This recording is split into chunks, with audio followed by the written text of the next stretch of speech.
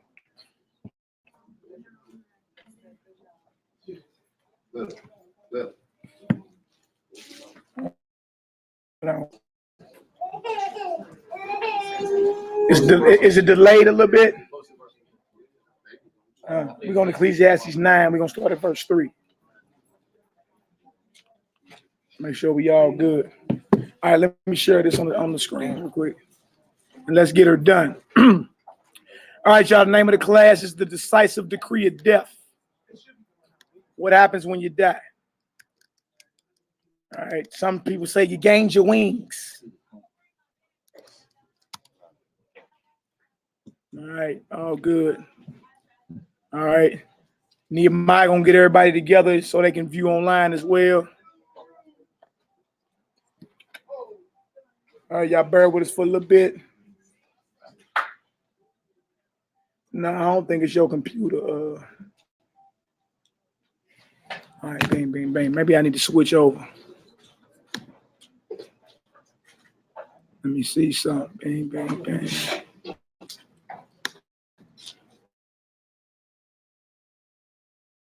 See something real quick. When?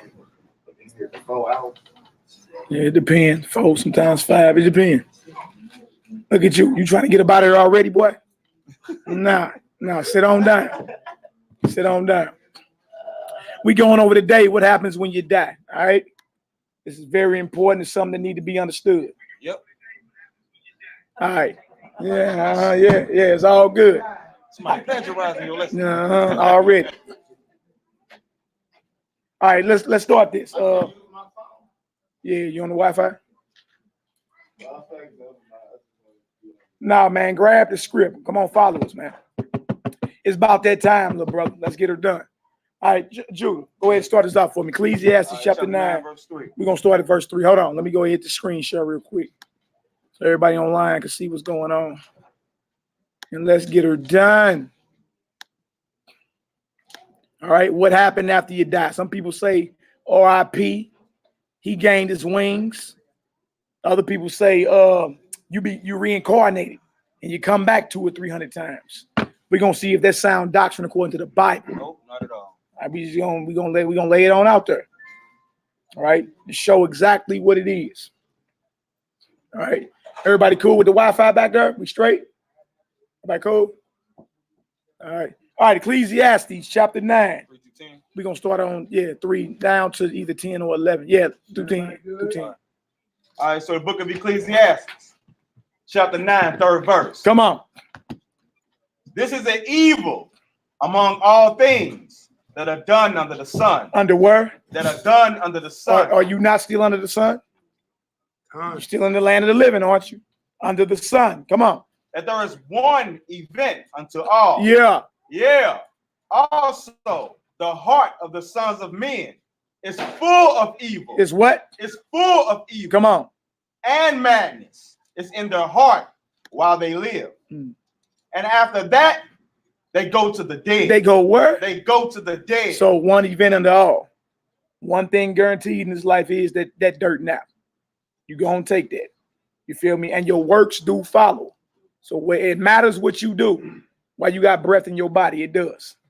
You feel me? You running around thinking you ain't gonna be accountable for nothing, that there ain't gonna be no type of judgment, that's a lie. You should already know that, because how many of y'all go to court on the regular? You up in the court? You feel me? Oh, I see, you know I ain't lying. Huh? Didn't them boys just jump out on you not that long ago? All right, so you know that there is some type of judgment. Even in man's realm of things. In man's rulership, there's still judgment. All right, now trip off this. There's a judgment coming for our souls. You got to give an account to your maker, him that made you. Notice what he said right here. He say right here that the heart of the sons of men is full of evil. I mean, your mind is preoccupied. Think about the majority of the thoughts that hit your mind every day. The majority of it is evil. If you don't know how to properly cast them out, you entertain them. I probably could rob that chicken appeal and get away with it. I probably could rob that bank and get away with it. I probably could take that man woman. I probably could slander that brother or sister. Think about all the evil that's in your mind that you never address. You never check it. You feel me? And be like, no, get away from me. You can't even come up in here. You feel me? So we say the hearts of the sons of men is full of evil and madness is in their heart. Shabbat shalom, my brother. So look up this word for evil real quick. Watch this. Watch this. Strong's H7451, Ra, Ra, and second entry, Ra, Ra. All right. And third entry, Ra'a, Ra'a. Strong's definition, it says adversity, affliction, bad, calamity. All this is on man's mind, should I say. All that. You see that? Adversity, affliction, bad, calamity, distress. How many of you claim to be stressed out? I'm so stressed. You got to stop claiming these things. You're making contracts with Satan with your mouth. I'm stressed. I'm sad. I'm ugly. Huh? You don't never say I'm just joyful and full of life. I'm righteous. I'm a son of the Most High. I'm a daughter of the Most High. You don't say that. Trip out how quick you are to agree with the adversary. I'm stressed. Y'all know that's a spirit. It's called the spirit of heaviness in the scripture. All right. So all this is on man's mind. And then after all this madness that's on your heart and mind, guess what happened? You die.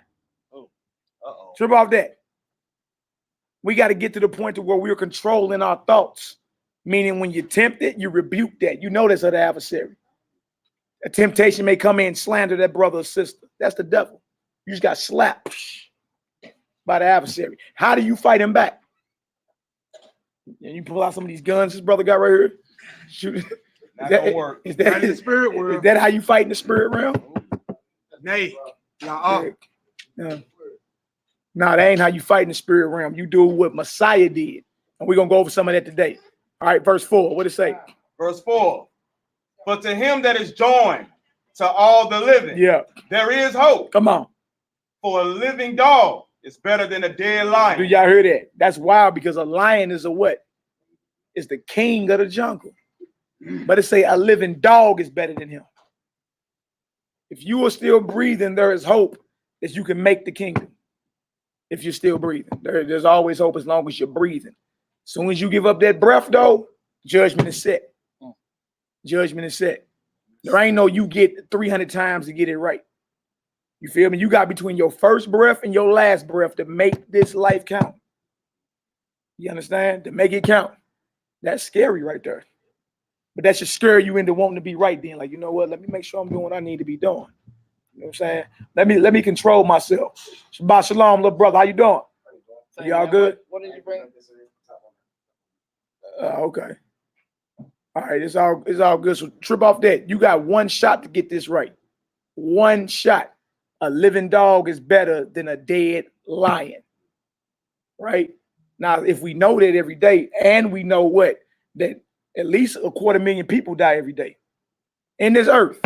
Between 150 to 250,000 people die every 24 hours. That's a large number. For death to be that close to us, and for us to be that acquainted with death, you feel me? You would think we take our life most serious.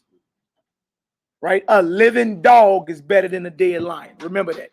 Right? So as long as you have breath in your body, you got a chance to get it right with your maker. All right? So make it right with every fiber of your being. Stop acting like your emotion is an excuse to sin. It's not. Some brothers brag, I got an anger problem. I just be, and they think that's tight or something. I'm just angry. You know what I'm saying? That's just me. That's just how I was. That's how the sisters do. That's just how I was raised. You know, that's me. What's all this chest patting like that? No, you can control yourself because you choose to at certain times. You understand? If you're at work and your boss tell you be at work on time and be quiet on the floor, you may mumble under your breath, but for the most part, you shut up. You know. So what is that proving? You can control yourself. We just choose not to. Men act hard with each other. You understand? But when that police pull up, you get a straight back. Sir, yes, sir. Don't call y'all. No, yes, sir. Start talking like you don't even talk. You was just hard with the brother yesterday. Come on, how much of a killer you is. What does that show us? You can control yourself. Stop lying. Your emotion is no excuse to go against the Most High. Feelings don't hold up in court. Men break down all the time and cry when they hear they got 40 years to life. But my mama, what do you know about your mama, boy? My mama The bailiff, about your mama and her biscuits. You can break. Bring on conjugal visit day. Yeah, you can break down and cry all you want, but your feelings and emotion do not hold up in court. And if it don't hold up in man's court, what you think is going to be with the Most High on what they call Judgment Day? All right, let's get it. Hebrew verse 5. Verse 5. Yeah. For the living, Right. know that they shall die. Don't everybody in here know they're going to die? Right. Go ahead, Hebrew. But the dead know not anything. The dead don't know anything. So Big Mama don't know you scored 3 touchdowns last Saturday. You feel me? As pertaining to this realm of existence, she don't know none of that. There's a level of consciousness after you die, but Big Mama is not concerned with you scoring 3 touchdowns. Right. She ain't sprouted her wings. Everybody don't rest in peace. Y'all little brothers understand that. Feel me? If you've been evil, you get tormented as soon as you die. Until Judgment Day, and then you go to a worse tormentation. Yep. No, ain't nobody smiling down on you, clapping. Talking about you hit the game-winning shot. No. It's hard. Look, it's hard to swallow because at everybody's funeral, the people that's officiating over the funeral talk good of him. He gave his life to Jesus at 2. You know, he ain't know what he was doing at no 2 years old. Stop it. You understand? But look, you know him in the streets. You know how much of a beast he was. You know what I'm saying? You know how many bodies he had on him, how many murders. You understood, wasn't even tripping off the Most High. What y'all gonna find out today is everybody don't rest in peace. Only the righteous, only those that's trying to do what the Most High command them to do. That's it. And if you ain't looking for the Most High, he got smoke for you. Literally smoke. All right, what else we got? Let's get it. Like you said, it's easy. It's easy when you swallow it. You know, it's a hard pill to swallow, but it's easy when you chew. You know what I'm saying? Yeah, little cheese stick. Yes, you do have a chance if you repent. Repent means to turn away from your evil that you're doing. Stop breaking the Most High's commandments. Everybody here should be able to learn the commandments and know them and apply them. You feel me? Everybody should. We even got them on the back of these flyers right here we pass out. 10 commandments. Everybody should know them. These are the 10 basic fundamental laws that the Most High require and demand of us.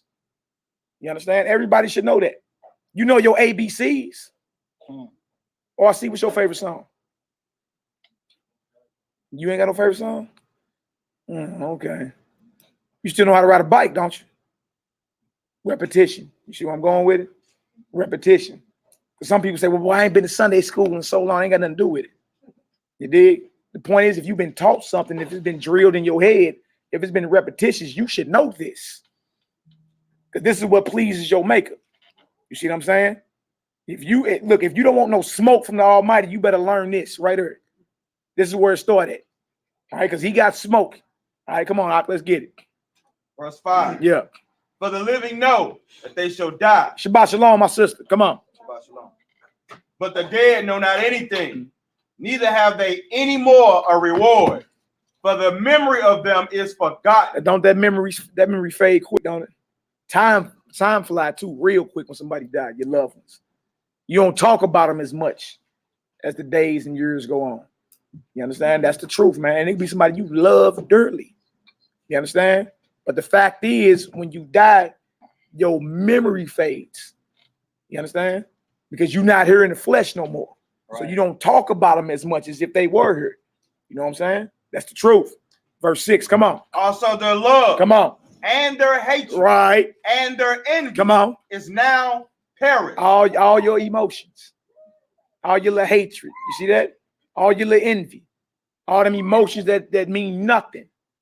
All that die with you. Come on, Hebrew. Neither have they any more a portion forever in anything that is done under the sun. No more portion. No more inheritance in anything done under the sun. Ain't we all still under the sun? Right. You still in the land of the living. You got a chance there. There is a chance for thou. There still is. You go on RC. Swing back later and holler at me. Swing back later and holler at me. All right, y'all be safe, man. Hey, it's the Most High Sabbath. Y'all sit back and relax a little taste. All right, Shabbat Shalom. All right, where we at, Hebrew? Verse 7. Verse 7, come on. Go thy way. Yeah. Eat thy bread with joy and drink thy wine with a merry heart. That's right. Come on. For the Most High now accept thy works. Yeah, the Most High is praising us being joyful. That's right. That's why we ain't supposed to be in here all sad and Shabbat Shalom, man. But he got a long face. You dig? The Most High is praise and happiness, joy. You feel me? You supposed to pour everything you got into worshiping your maker. You understand? Put you on a spiritual high. It really does. Man. You know what I'm saying? A high that can't no drug even mimic. I'm trying to tell you. Telling you what I know. You dig? So when it come down to praising and lifting up your voice to your maker, you feel me? And praise and all that, you probably pouring your all into it. Now, some of you sisters cook. Y'all food don't taste like wood, do it? Huh? How y'all know it don't taste like wood? Who told you? Hey, I'm pretty sure your husband will tell you like, nah, that ain't. You need to put a little more seasoning on that. See, so something something as sacred as food that go into your inside that nourish thou. You expect it to be seasoned just right. Something that's just right to thy palate, right? How you gonna be offering anything to the Most High, including praise? But it's bland. It's dry eyes, you know. Yeah, dear Father God, yeah, the flowers and the candy and the like. You ain't trying to get no reaction out of him. You dig? You put more into your cooking than you doing the praising and pouring out prayers to the Almighty. That's the truth. People think it's boring. I gotta do this again. You hear it all the time. You see? Real talk. He tell you with joy. You understand? Eat your bread with joy. You're supposed to be smiling. Shabbat shalom and food. Good. Yeah. Drink your wine with a merry heart. I'm here getting drunk, but enjoy yourself. Sip your little wine. Enjoy yourself. Right? Watch this. Verse 8. Verse 8. Let thy garments be always white, and let thy hair lack no ointment. Yeah, come on. Live joyfully with the wife. Come on. Whom thou lovest. Come on. All the days of thy life. All the days of what? The life of thy vanity. Of thy what? Vanity. It tell you, boy, while you got time, you better enjoy yourself. And when you're done talking, it's all vanity. Worthless. If you ain't aiming for the kingdom of heaven, every little thing you do in this existence don't mean nothing. That's a sobering reality right there. Because so many people, I just strive to be so successful. I got so many degrees, and yeah, you busy, buried under Satan's yoke. I understand. I got a Tesla. You got a Tesla now, huh? Yeah. You see how evil that heathen looked the other day, boy? Man, Elon Musk. Yeah.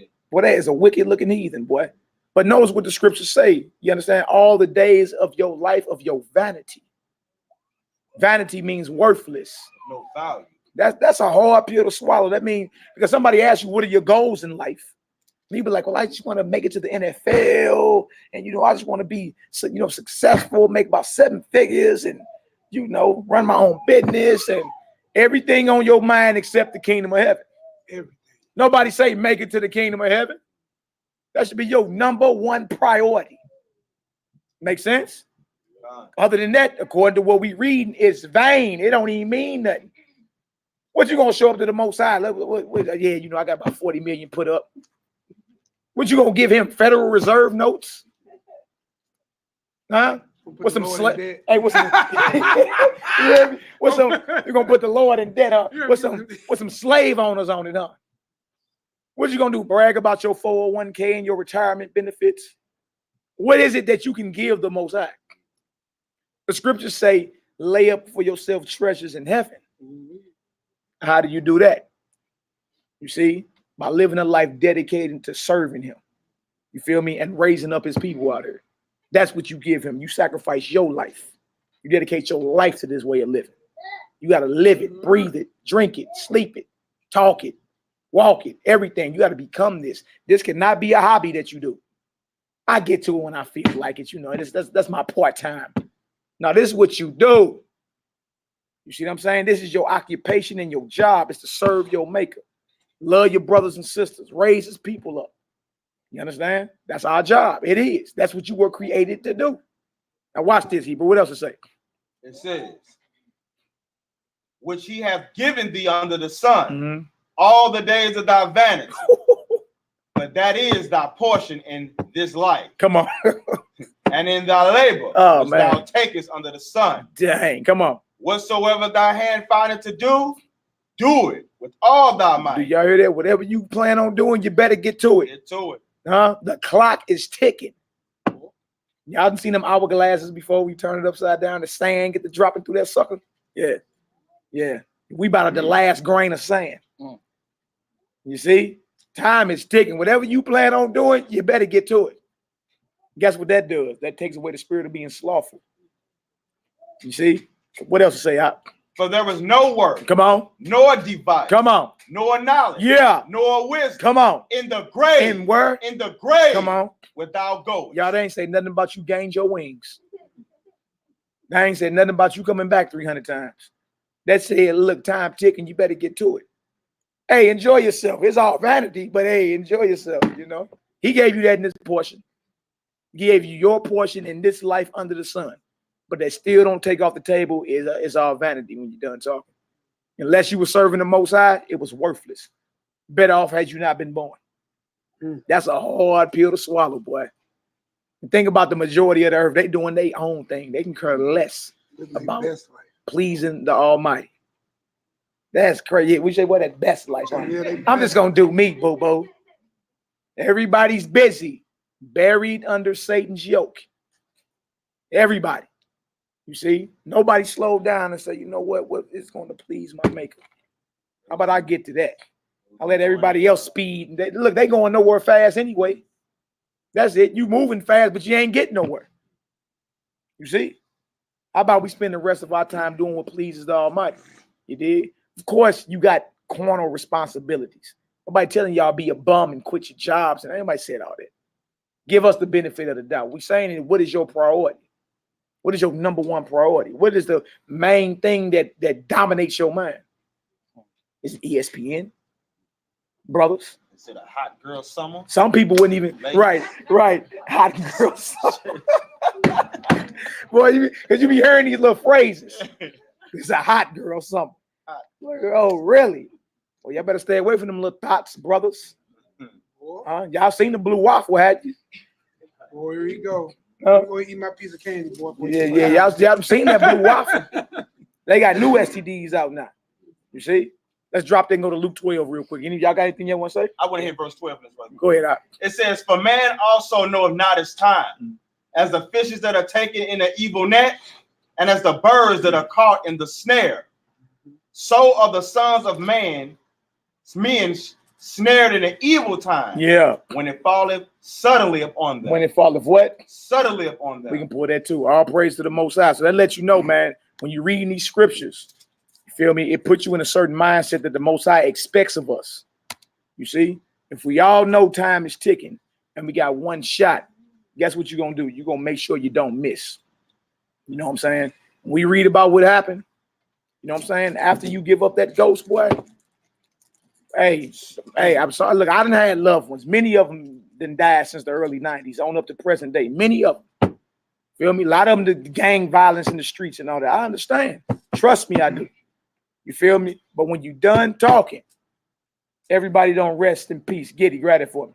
Everybody do not rest in peace. Everybody don't. That's a sobering reality there, boy. That's scary, actually. You feel me? Shabbat shalom. Shabbat shalom, my sister. Blessings to you. Yeah, Luke 12, we're going to start at 15. We're going to read on down. All right, we're in the book of Luke chapter 12. Start around verse 15. The name of the class today, y'all, is the decisive decree of death. All right, there's a judgment that go out. When the Most High send forth, you know what I'm saying, and make a judgment in the heavens that it's time for you to come on home, it's just time for you to come on home. Ain't nothing you can do about that. Sister Trina Smith in the building. Blessings, my sister. Shabbat shalom. Good to see you. All right, Luke 12. Start around verse 15 for me. Y'all give me a Yahoo up in the chat when y'all get there. We're going over what happened as soon as you die. Did you gain your wings? Simply J, did you gain your wings? Huh? You say yeah? Do you? Oh, man. Man. All right, so we're gonna get it done. All right. Sister Trina, we in Luke 12. I'm gonna let you get there. I'll read this quick precept real quick while we're going, man. I'm gonna read this Nehemiah chapter 8, verse 10. Just write it down. Nehemiah chapter 8, verse 10. Kind of what Mally was talking about, you know, walking through this thing. He said, then he said unto them, go your way, eat the fat, and drink the sweet, and send portions unto them for whom nothing is prepared. For this day is holy unto the Most High. Neither be ye sorry. As we said, stop making contracts with them. For this is the day that Yod-Heh-Wah-Heh is or has made, and he is your strength. So with that being understood, if the Most High is for you, who could be against you? So while we stand, that was Nehemiah 8 and 10. Nehemiah 8 and 10. And then y'all can write this down too. 1 Peter chapter 4, verse 17 to 19. 1 Peter what? 1 Peter chapter 4, verse 17 through 19. All right, we got you, Ma. It's all good. She's talking about parking. It be busy up here on the Shabbat. We got the cleaners is right next door. That whole lot is empty. So if anybody parked over there, you know what I'm saying, it's blocking her business. That's all she's saying. Yeah, it's blocking. I don't know if it's on, just have the keys. It's blocking her business a little taste. It's all good. We can park right next door, so that whole lot over there is empty. Yeah, it's all good. Where you at though? You said what? 1 Peter what? 1 Peter chapter 4. You got it too. Verse 17 through 19. Y'all can just write that down, you know.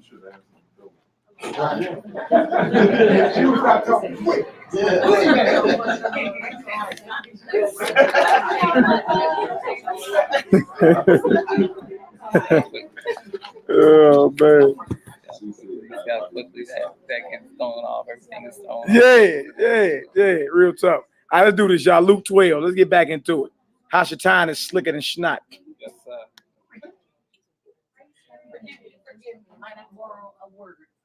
Yeah, scripture. Yeah, we got plenty of scripture.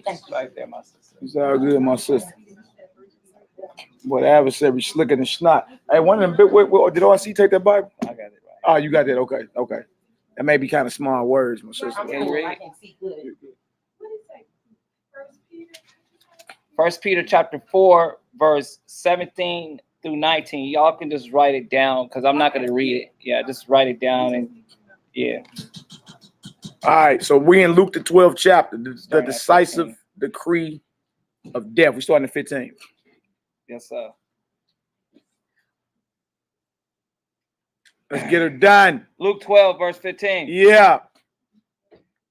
And he said unto them, take heed and beware of covetousness, for man's life consisteth not in the abundance of the things which he possesses. Y'all heard what he's saying? Your life don't consist in the abundance of your material wealth.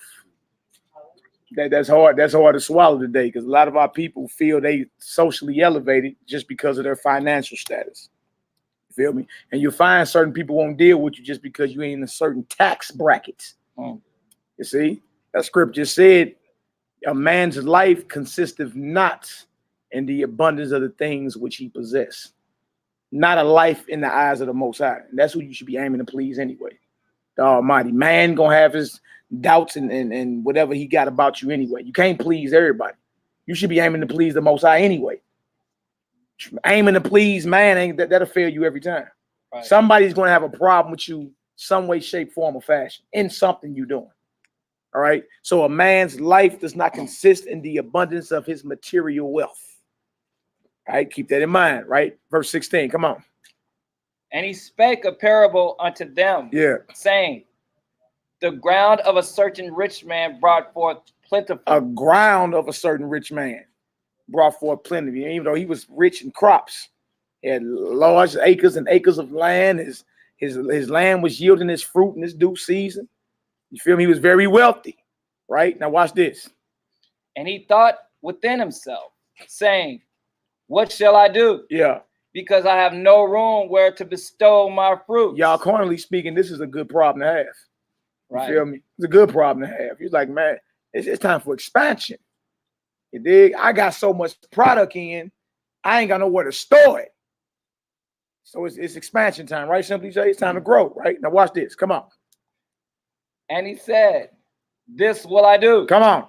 I will pull down my barns. I will what? I will pull down my barns. Yeah. And build greater. And there will I bestow all my fruits and my goods. Come on. And I will say to my soul, soul, thou hast much good laid up for many years. Take thine ease, eat, drink, and be merry. He said, I can retire off this. I'm gonna expand. I'm gonna sit on back, kick my shoes off. Huh? And I'm gonna live my best life. Huh? Straight up. And so in today's term, this is a very successful man. Right here in the eyes of man, he's successful. He ain't got the problems we all have. You feel me? Y'all know them problems. Past due bills and final notices and all that. A man like this don't have them type of problems. He laid up for many generations. This is called generational wealth. Right? Watch this. But Yahweh said unto him, thou fool. Thou what? Thou fool. Come on. This night thy soul shall be required of thee. Oh. Come on. Then who shall those things be which thou hast provided? See, that's the whole point. Death can come at any second. And he felt he was safe and secure in his material possessions. Most I said that thou fool. This night you got to come on home. This night I called that spirit and soul back. Then who's everything gonna be? Trip off that. That's major. That's major. Now watch this. Come on. So is he that laid up treasures for himself, Yeah. and is not rich towards Yahweh. Okay, y'all heard that. You can lay up treasure for yourself and have stacks and stacks on deck, millions in the bank, but you ain't rich toward the Almighty. You see, some of your most richest, who you deem successful individuals in this earth, are have insufficient funds, spiritually speaking. Yeah, insufficient. Y'all know that feeling. You go to the ATM and insufficient funds. That noise it makes. Yeah. And you look around like Yeah. nobody heard it. And dang, you feel me? So that means what man deems as successful is not successful in the eyes of the Almighty. Yeah. Yeah. Right, yeah. What's miserable? You may lay up treasure for yourself, but you're not rich toward the Most High. That's what the Most High is looking for. Those who are willing to dedicate everything to Him. Why wouldn't you? Why wouldn't you dedicate it all? Leave it all out there. Feel me? If you ever played sports before, if you was a real competitor, you had to leave everything on the field or on the court. You had to give it your all. Anything you good at, you give it your all. You pour everything into it. You see what I'm saying? But when it comes to the worship of the Most High, it's like we half-step. We think he's satisfied with being mediocre. Nah. He said, if I'm your father, where's my honor at? If I'm your father, where my honor at? Yeah. Watch this. Come on, Knock. Let's get it. Real quick. Come on with it. I gotta go to let the spirit move, brother. Come on. 1 Peter chapter 4 and 17. Now, I asked you guys to write it down, but we truly have to read it real quick. It moved the spirit. You know, that's what I'm talking about. Yakanan Eleazar. Kelly. That brother say, man, I have to hold on. I have to read this. Yeah. It's all good. We don't believe in quenching the spirit around here, Sister Trina. You understand, right? Yeah, we don't believe in that. We ain't no whisper lights. No. Whispering and trying to, now you gonna hear something you walk past this door. Okay. 1 Peter 4 and 17. 17 and 18. For the time is come that judgment must begin at the house of Yah. Yeah. And if it first begins at us, what shall the end be of them that obey not the gospel of Yahweh? Man, bro, express yourself, because you went there for a reason. What you feeling? Well, when this was being read, it's like we, even us, and it's like we look at people. Obey. Shabbat shalom, my brother. Blessings to you. Shabbat shalom. We look at people, that are might be dressed better than us, might be having more better shoes than us, better cars than people us. Still in that mindset. Yeah. Well, I got out of that back in elementary school, boy. I remember they passed a grade report card out about who dressed the best in elementary school. I ain't gonna tell y'all the grade I got. I got about that vibration quick. Like, well, go ahead, bro. Go ahead. But we do. You know what I'm saying? And and it's been so ingrained in us, embedded in us, that we do it unconsciously. You know what I'm saying? Yeah. And these are the people that are in the know. You know what I'm saying? I'm talking about the people that are in the know. We tend to view, you know what I'm saying, each other on the success of monetary things, you know what I'm saying, that we can see what our brothers and sisters have or whatever. We do that. And that judgment is going to come first with us. And so that means we have to hurry up and get that mindset out of us. And then I can only imagine, you know what I'm saying, people that are not in the know. How are they thinking? Because they're killing each other for these things that we judge each other on in our own. You know what I'm saying? It's all vanity. You killed another man over his car. Exactly. You killed another man over his jewelry. You got killed trying to break in another man's house to take his possession. Exactly. And you want to wake up in judgment with that? No, absolutely not. No sense. It makes no sense. No. So how you get hurt? I robbed the bank. Didn't make it, huh? To the left. Next. That's scary. And don't forget about the these angels that jump you on the way to tormentation. Yeah. It's a host. There's a host of them. We went over yesterday. Yeah. There's a host of them long stomp you to the place of torment.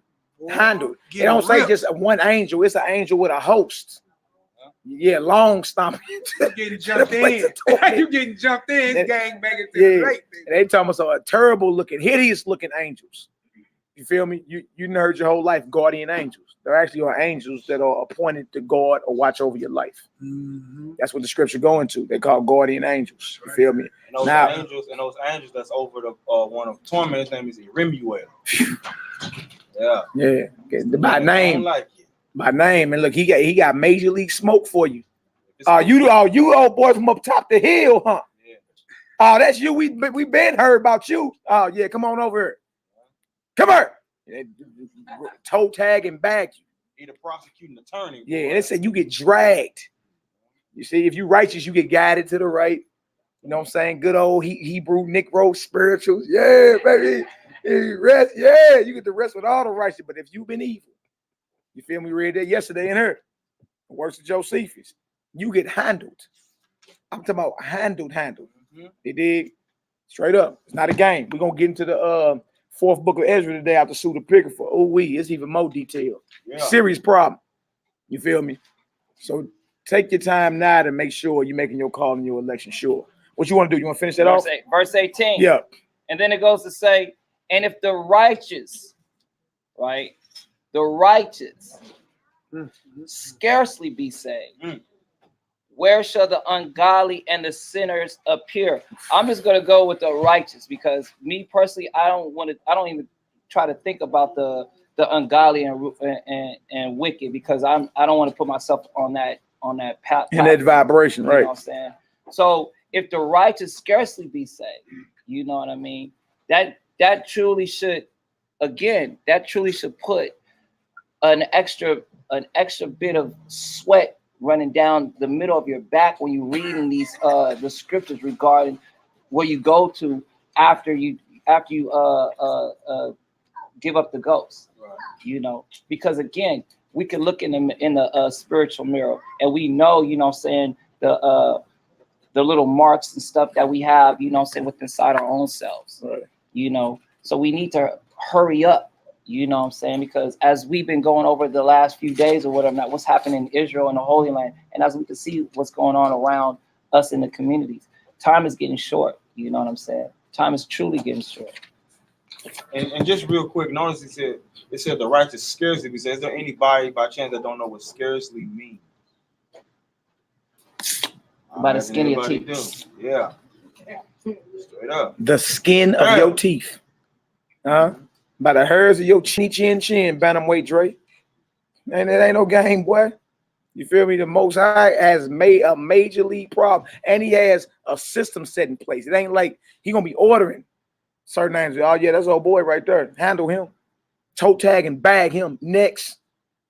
Dang. Y'all do know the Most High own hell or the lake of fire. Y'all know that, right? He created it. He the one that owned it. You feel me? And the adversary himself don't want to go there. That's his final resting place.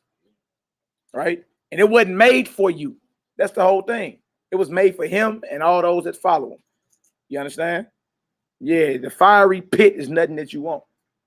Yeah. Real talk. Let's get back to where we was at. That was that first pit. Let's go back to that Luke. Luke 12, verse 22. Let me get on back there real quick. The book of Luke, chapter 12, verse 22. The decisive decree of death. Serious thing. All right. And everything you do, aim to be righteous in your conversation and your actions, everything. Be sincere too. Later for the under the table tactics and all that. Later for all that. Trying to hustle your people and all that, man. Be sincere in your dealing. Because there's a judgment coming. Right. Right. Even for those that got that hustle spirit. The most I say unjust weights and balances are an abomination to him. Disgusting. Yeah. Luke 12 and 22. And he said unto his disciples, yeah. Therefore I say unto you, take no thought for your life, what ye shall eat, neither for the body, what ye shall put on. What he's saying right there, sister, catch a chat. What that mean when he say take no thought for your life? Masuria. Yeah. Yeah, don't be out here worrying. When has worrying ever benefited anybody up in here? Has worrying ever benefited you? No. You worried about something and it worked out good for you. I lost my hair because of that. You too, boy? Well, I think my daughter pulled out my last little thinning strand about 10 years ago. I whacked it. Thing off. It ain't grew back since, buddy. Sure. But what he say? Take no thought. He's saying stop worrying. What are you worrying about? You feel me? Either you a son or a daughter of the Most High and he love you. You feel me? Or the Most High don't exist. Right. And he hates you. Everything work out for good for those that love him. That's either a blank or empty statement or that's true. There's nothing to worry about. You feel me? Rejoice and believe, right? What else to say? Verse 23. The life is more than meat. Yeah. And the body is more than raiment. Your body is more than the clothes you got on. You feel me? Your life is more than that steak you throwing down your throat. It's more than that. All right, come on, Consider the ravens. Yeah. For they neither sow nor reap, which neither have storehouse nor barn, and Yahweh feedeth them. how much more are ye better than the fowls? Good question. You think the birds are worried about what they're going to eat, Simply Jay? You think the birds worrying about where they're going to sleep? Aharon, Aaron? No, they ain't worried. You worry. What you worried for? You are so much more better than animals, and they don't even worry like you. They ain't worried about what they're going to eat, what they're going to put on, where they're going to sleep. You dig? You the one to make these contracts with Satan, telling us I'm just so sad and depressed and stressed out and the bills. And you allow that to make your relationships dissolve and everything. Arguing. The root cause of it is the worrying. Why are you worrying? Because you're doubting. You're not firmly rooted in the word. You're straight doubting. Doubting ain't never did nothing but to kill you. It harms your body, actually. It harms your mind and your body. You feel me? He say animals don't even worry, and you so much better than them because you made in the image of the Most High. If you so much made better than animals and in the image of the Most High, what are you worrying about? And animals don't worry. You dig? We got to become like children. You think them babies worry about anything? Them babies don't wake up worrying about what they're going to put on and what they're going to eat and where they're going to sleep for the night. Babies know they good. They got more faith than you got in the maker. You become like a child, man. Children wake up all happy. Shalom, Abba. You dig? I ain't tripping off nothing. You ain't my breath stinking. They don't even care. All in your face. Breath stinking. Don't even care. Just totally in full faith for their parents. Totally in it. Right? Somewhere in between adolescence and being an adult, we grow this complex of doubting and worrying. Puberty. You understand? That's what they call it, boy? Puberty? Puberty. Is that what the heathen call it? Yeah. Okay. Well, it's somewhere they call it puberty today. That's where you gain this complex that you can doubt and worry your way out of your problems. You feel me? Adolescents are more stressed in teenagehood than they say in some adults. They give too much thought to a whole lot of stuff. How good they look, how good they dress. Am I doing good? Is good? My parents happy? Are we doing good at home? Sometimes finances pop in, especially when I go to school where everybody's challenged by the outer cup. Then they got to worry about that. You know what I'm saying? Like, they're straight studies, they teenagers stress out more than we do. That's why they suicide rates are shooting up. They stressed out. And there's But guess what? The parents ain't giving them this meat or this milk, and they not living. You know what I'm saying? How much better you got a brother and a sister, you know what I'm saying? With the child watch up and watch mom with her head wrapped. Shabbat shalom, cuzzo. Shabbat shalom. He can see. What kid he is? He might be outside. Yeah, outside. Okay. You know, I mean, get to watch their father grow up in the house, you know what I'm saying, with his fringes on. You know what I'm talking about? They eat together as a family. They move together as a family. You know what I'm saying? So he learned the operations. That's why they say the morale in most families where the mother and father is there, the morale of the child is a lot better. You know what I'm saying? Because the mother shouldn't carry the weight of the man and the woman and vice versa. Yeah. You see what I'm saying? So it's about that puberty, bro. Yeah. Somewhere up in there, what they call the heathen call puberty is where you develop this complex that you can worry yourself out of your problems. Worry and doubt. Learn from them children. Believe and rejoice. You already got the victory. Believe and rejoice. All right, come on, Hebrew, let's get it. Verse 25. And which of you with taking thought can add to his stature 1 cubit? Who of us can worry ourselves to become taller? Or can you worry yourself into growing your hair back? I'd have got that a long time ago. That was possible. I got some peach for us. Is that what you call that, boy? I'm just saying. He just saying you can't worry yourself even into growing. You can't. You did. Worrying don't benefit you at all. What is you doubting for? Right? Either you a beloved son of the Most High or daughter, or you're not. Which one is it? Let's get it, Doc. Verse 26. If ye then be not able to do that thing which is least, yeah, why take ye thought for the rest? He called that least. You ain't even developed the mind power enough to grow. Why is you even taking thought for or worrying about anything else? Right? You're better than the animals, and they ain't worrying and doubting. Why are you? Yeah, come on, Doc, let's get it. Consider the lilies. Now he's saying, look at the flowers. Go ahead. how they grow. Yeah, They toil not, man. they spin not. Right. And yet I say unto you that Solomon in all his glory was not arrayed like one of these. Like Solomon wasn't even decked out like these lily fields, man. Them lilies is off the chain. He was like, looking, even Solomon wasn't even dressed up like this. Watch this. If then Yahweh so clothe the grass, which is today in the field, and tomorrow is cast into the oven. Come on. How much more will he clothe you, O ye of little faith? Little faith. Little faith meaning you got small or weak faith. And why? What is there? What is the enemy of your faith? Doubt. Doubting is the enemy of your faith. You see? Doubting is the enemy of your faith. The Most High will clothe the grass in the field. What makes you think you ain't gonna have no clothes to put on? Right. You think the Most High gonna have you out here jack naked, just looking like an animal? What are you worrying about then? Think about it. You worried yourself into what? More disease, high blood pressure, headaches, migraines. You see? You say, what's this? Yeah, invite more spirits. Agreeing with it. I'm just so stressed. You dig? Nah, y'all got to stop saying that. Stop signing contracts with the adversary. That's what you're doing. It's a verbal contract.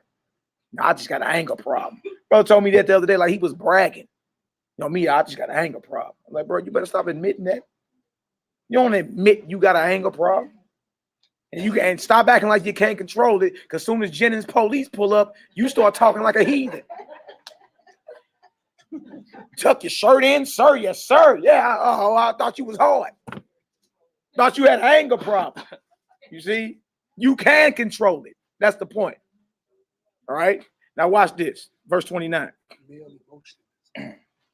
And seek not ye what ye shall eat, or what ye shall drink, neither be ye of doubtful mind. Stop worrying. You always done ate. Think about it. You dig? You always ate. You always had some clothes to put on your back, and you always done laid down and slept. What are you worrying about? Think about it. Think about it. Dang. You see, you just been making all these contracts with the adversary and the kingdom of darkness all up in your mind. And now you saying, this is so me. Like that article floating around Facebook, 15 signs to prove you are stressed out. And I'm seeing conscious Israelites sharing this post talking about, this is just so me on so many levels. Wow. They go, what? I'm like, bro, don't you ever claim that. You dig? Those are spirits. It's in the Bible, it's called the spirit of heaviness. That's what it's called. You feel me?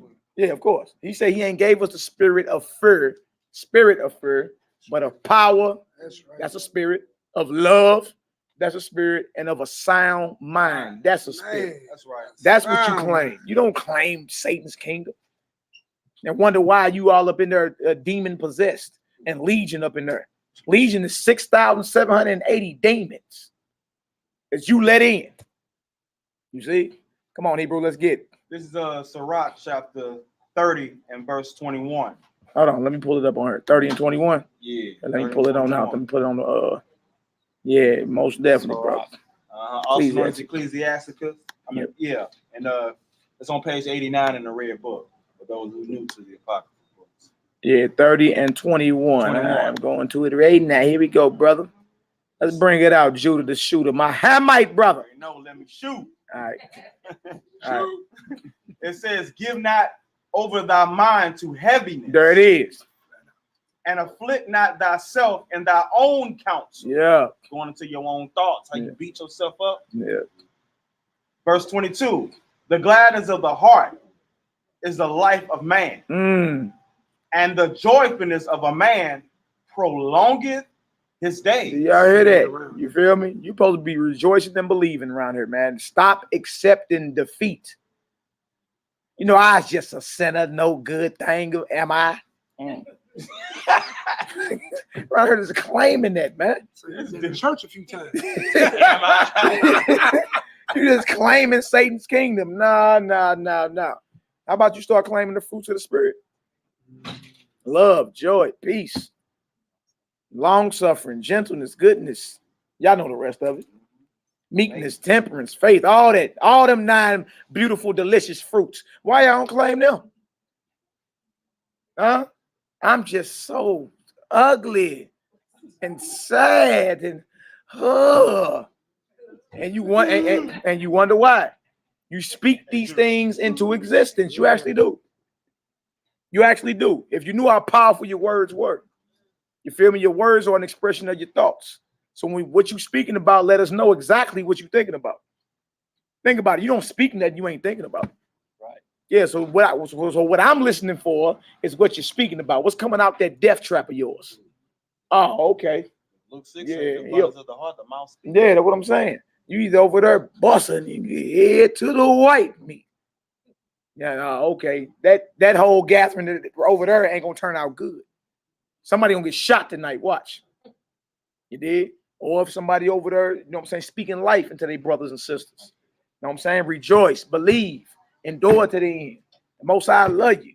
You understand? Help raising their spirit. They call it today in the science world that vibration. Raising their spirits and all that. You dig? That's what we supposed to be doing. Where you at, Judah? Verse 23. Love thy own soul. Yeah. I'm gonna read that again. That's right. Come on. Love thy own soul. That's right. And comfort thy heart. Uh-huh. Remove sorrow far from thee. Yeah, get that gone. Don't claim that. Bye. You gotta go. Go ahead. For sorrow hath killed many. A few. For sorrow hath killed many. Y'all know y'all can worry yourself into death. Literally. You feel me? I'm just so sad. Stop that. Stop claiming that. Watch this. Come on. For sorrow hath killed many, and there is no profit therein. Don't worry, it ain't never profited us nothing. You just got done asking that who is wary of a prophet, as we just asked. Hey, you can't make this type stuff up. It's already in the Bible. Come on, Hebrew. Verse 24. Yeah. Envy and wrath shorten the life. Jealousy and being just so angry.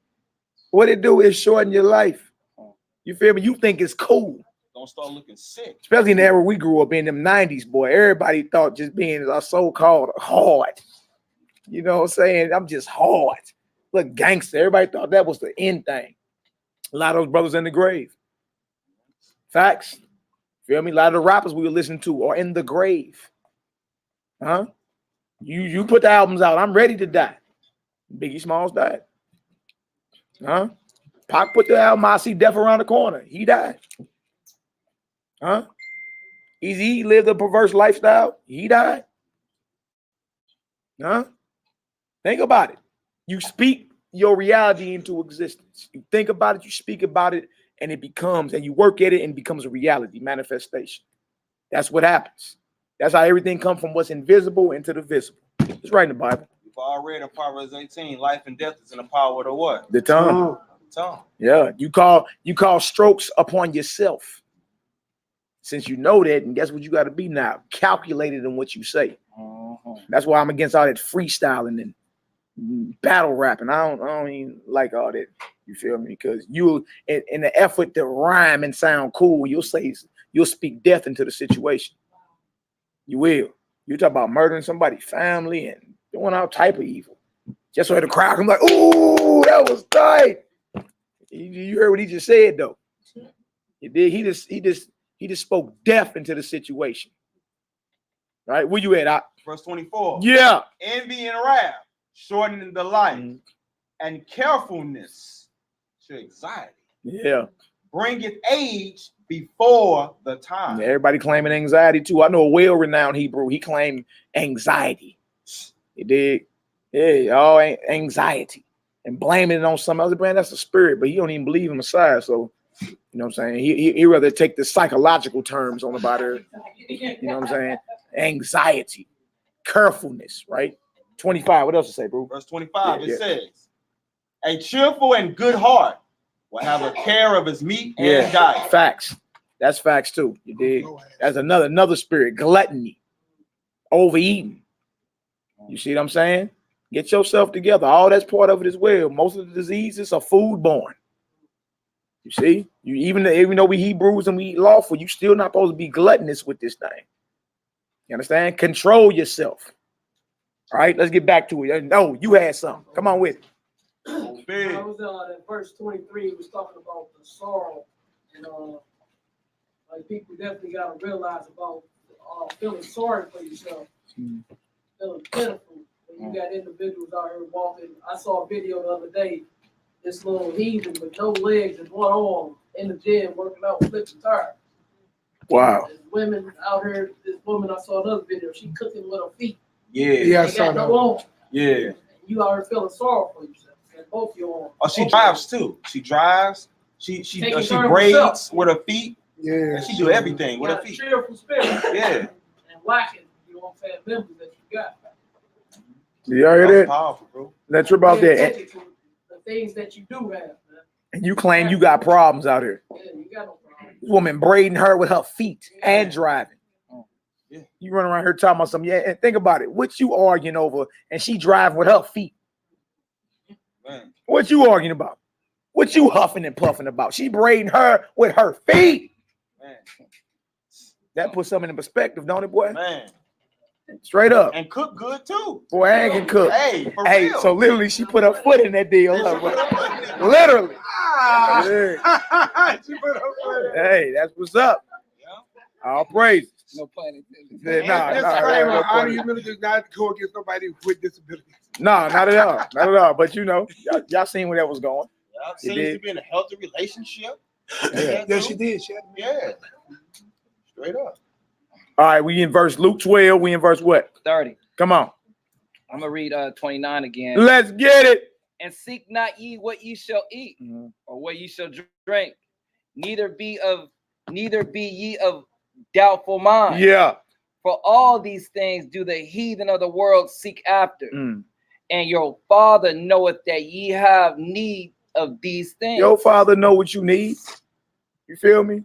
The nations of the earth worry about carnal things, what they gonna eat, or what they gonna put on. You understand? They worry about everything. Get that door for me out. They worry about everything. What they gonna eat, what they gonna put on. You understand? Where they gonna sleep.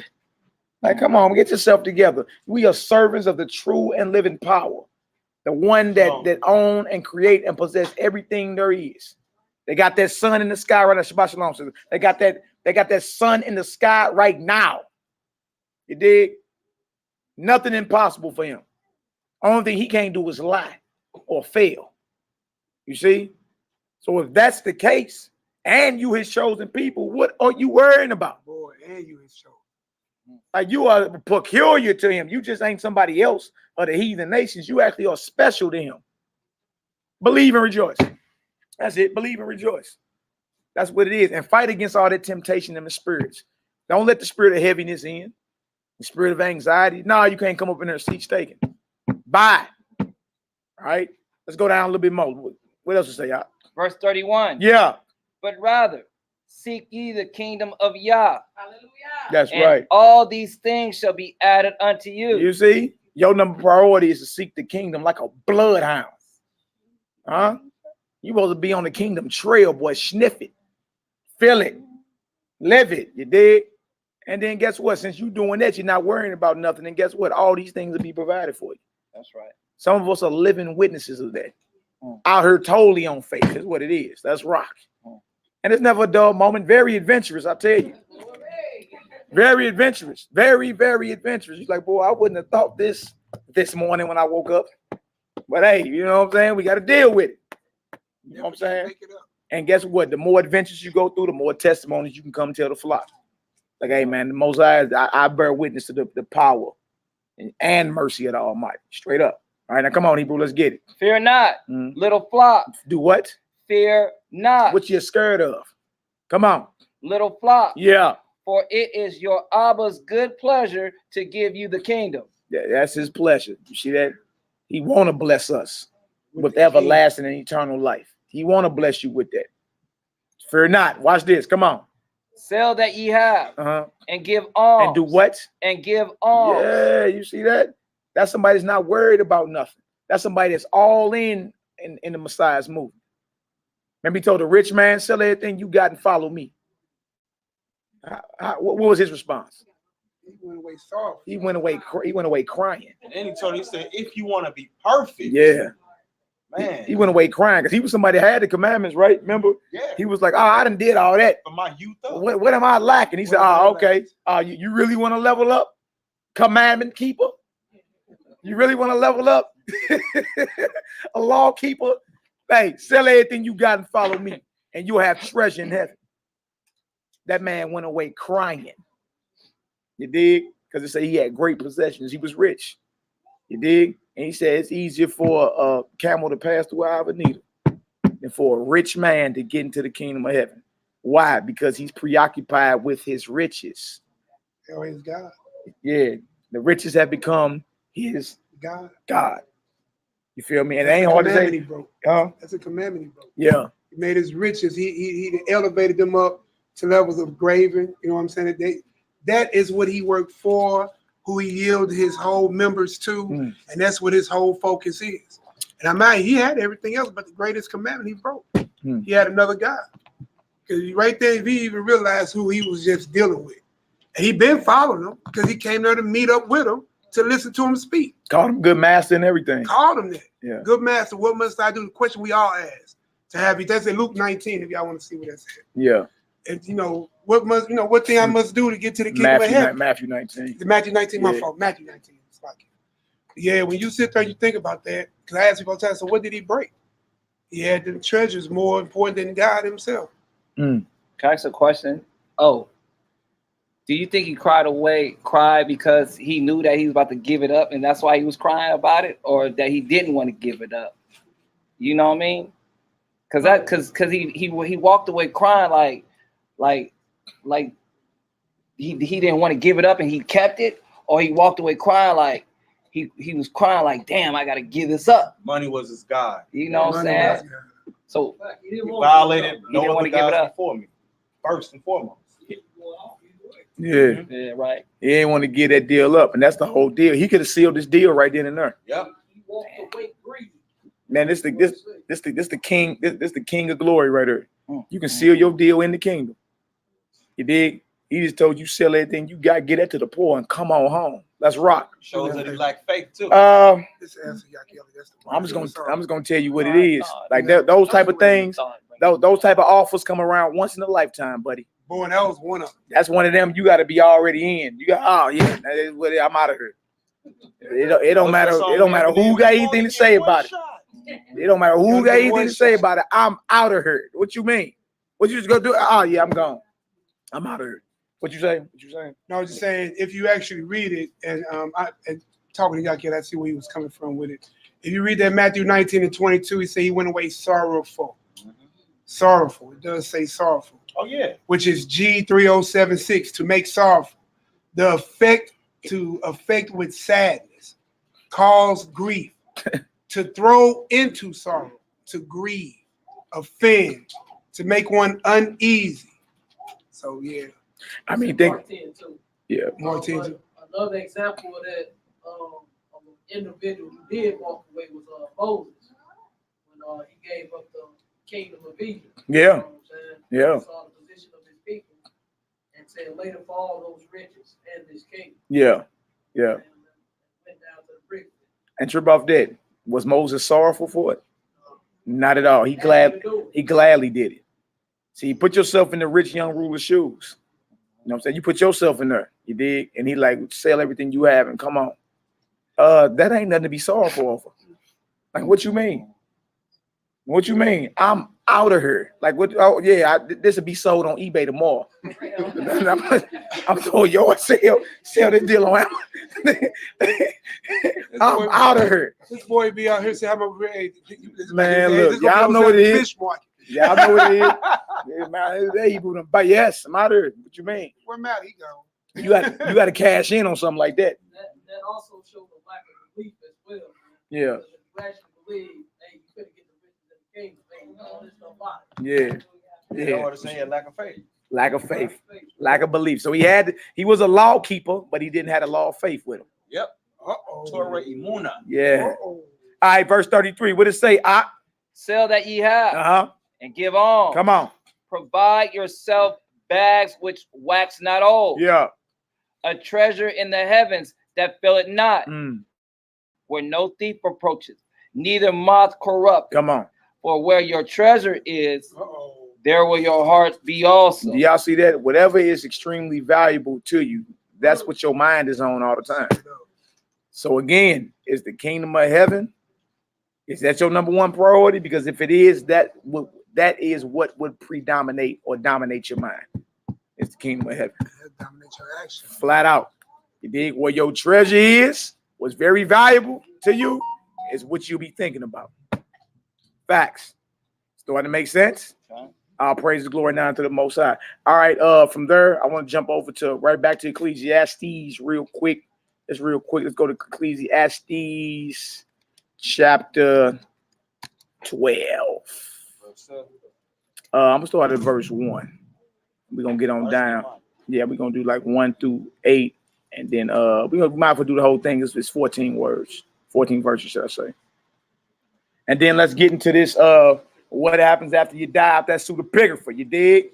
It's going down in this earth. Y'all get some understanding so far? Give me a Yahoo! All right, all praise and glory now to the Most High. That we talking about. Understanding. What happens when you give up that ghost? You understand? What happens? And if you knew judgment is immediately set, you would be more circumspect in your actions and in what you say out here. You feel me? If you knew, dang, Big Mama didn't gain her wings. Don't say nothing about you gaining your wings. Is he either you gonna rest with the righteous or be tormented with the wicked? Man, that's the truth. And y'all, that ain't even the final judgment. That's just you just been detained. That ain't even a resurrection. They got to come to where either those the faithful they gonna make the kingdom of heaven. Those that's been evil are going into what's called the lake of fire. Yeah. Real rap. See, everybody don't rest in peace. That's the truth. All right. Let's get it. Ecclesiastes chapter 12. Let's start at verse 1. Ecclesiastes chapter 12, verse 1. Let's get it. Remember now thy creator Oh, man. in the days of thy youth. Young men. Y'all hear that? Remember the Most High. Get him young. Get him early. You feel me? You'll be so far ahead of the rest of the crowd. Yes, you will. You feel me? By the time you become a teenager, by the time you get in your early 20s. Thank the Most High. Nephew, he was raised in it. Yeah, little Zeke, got nephew back there. Raised in his word. You know what I'm saying? Young brother right here came up a couple years ago. You feel me? Young, getting this word young. That's what we talking about. You understand? Remember the Almighty in the days of your youth. Remember him. You understand? Come on, Hebrew. Definitely, man, because y'all missed that mischief that we went through. Yeah. Everybody in this room, all of us, Boy, who didn't get that upbringing, you know what I'm saying, that y'all been privy to. So take full advantage of it. Full advantage. All right, read that again. Remember now thy creator in the days of thy youth. Yeah. While the evil days come not, nor the years draw nigh, when thou shalt say, I have no pleasure in them. Come on. While the sun or the light or the moon or the stars be not dark, Right. nor the clouds return after the rain. In the day when the keepers of the house shall tremble, and the strong man shall bow themselves, and the grinders cease because they are few, and those that look out of the windows be dark. So remember the Most High while you're young. Remember them and get them early. That's all it's going into. You know what I'm saying? Before you get old and stuck in your ways and bullheaded, and can't nobody tell you nothing. You feel me? Some of our old people are some of the most hard-headed, stiff-necked Hebrews I've ever met. My granddaddy ate pork. My great-granddaddy ate pork. I'm going to eat the pork. You're like, boy, what is you talking about, man? You got all type of worms in you eating all that. You dig? You get old and you get bullheaded, man. Can't nobody tell you nothing. As if you got a solution to what's going on out here. You dig? You got a solution, show me a better way then. So it's saying, remember the Most High when you're young. Get him early. You understand? They ain't saying nobody old can't change their ways, but for the most part, they don't. They just stuck there. You feel me? Circling the drain. All right, come on, let's get it. And the doors shall be shut in the streets when the sound of the grinding is low. And he shall rise up at the voice of the bird, and all the daughters of music shall be brought low. Also, when they shall be afraid of the which is high, of that which is high, and fear shall be in the way, and the almond tree shall flourish, and the grasshopper shall be a burden, and desire shall fail, because man goeth to his long home. Man goeth where? To his long home. The upper room, huh? Huh? Man goeth to the upper room, that long home. You see? Talking about in the day of your death. Man goeth to his long home. Come on. And the mourners go about the streets. Come on. Or ever the silver cord be loosed, or the golden bowl be broken, or the pitcher be broken at the fountain, or the wheel broken at the cistern. I'm talking about when you expire. You feel me? When you expire, certain things happen within your body. You feel me? Silver cord going into your spinal cord and all that. You feel me? Just you go into the anatomy of man and what happens as soon as that spirit and power of the Most High leave you. All right, watch this. Come on. Then shall the dust return to the earth as it was. Body go back to the earth. Go ahead. And the spirit shall return unto Elohim who gave it. That breath go back to the Most High, right? But you got a soul that's gonna rest somewhere or wander somewhere. Man is made of 3 parts: body, spirit, soul. That's the truth. All right, back to the Most High who gave it. Right now, watch this. Come on. Vanity of vanities, said the preacher. Yeah. All is vanity. All is worthless. All is worthless. Come on, Doc. And moreover, because the preacher was wise, he still taught the people knowledge. That's what any preacher's supposed. You're supposed to be teaching knowledge out here, man. Not tomfoolery. It's not just running your mouth and like that boy that wake everybody up at 3 a.m. That scream loud. Remember that boy back in the day, boy? Yeah, boy, you fell asleep with BET on. Turn off BET. Kearney Thomas. I remember old Kearney Thomas, boy. Yeah. Boy, that Negro used to go sleep with BET on, boy. Man, that Negro will wake you up at 4 in the morning, boy. Utter madness. Selling prayer cloths. Scare you into the spirit. You be like, boy. Hey, boy, don't be in your after 12 o'clock mode. Back in the day, you hear that preacher, oh! Man, you know what we out here doing, man. Who got this TV on? I'm lying, y'all. I bought one. That's my man. That's your boy. That's your man's in them. That's your man's in That's them. your man. Anointed cloth didn't even work. Got no check in the mail or nothing. Oh, your debt didn't go away? At all. You couldn't file it at the courts?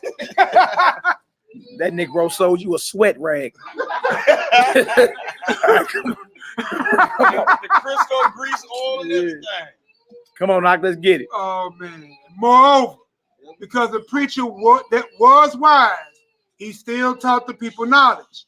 Yeah, he gave good heed and sought out and set in order many proverbs. The preacher sought to find out acceptable words, and that which was written was upright. Yeah. Even words of truth. Acceptable words, words of truth, that which is upright. That you supposed to be getting taught when you sit in some type of assembly or whatever. The word of the Almighty. You should be living there just it felt good, but what did you learn? What did you take away from there that you can apply to your life? Right. That's what you should be asking. What did I learn today that I can apply to make me a better servant of the Almighty? You see what I'm saying? All the tomfoolery and buck dancing ain't about nothing. You ain't getting no type of understanding what that means. You see? Now watch this. Come on. The words of the wise are as goads, and as nails fastened by the master of assembly. Sure foundation. You see that? Very sure. All right, go ahead. Which are given from one shepherd. That's right. Come on.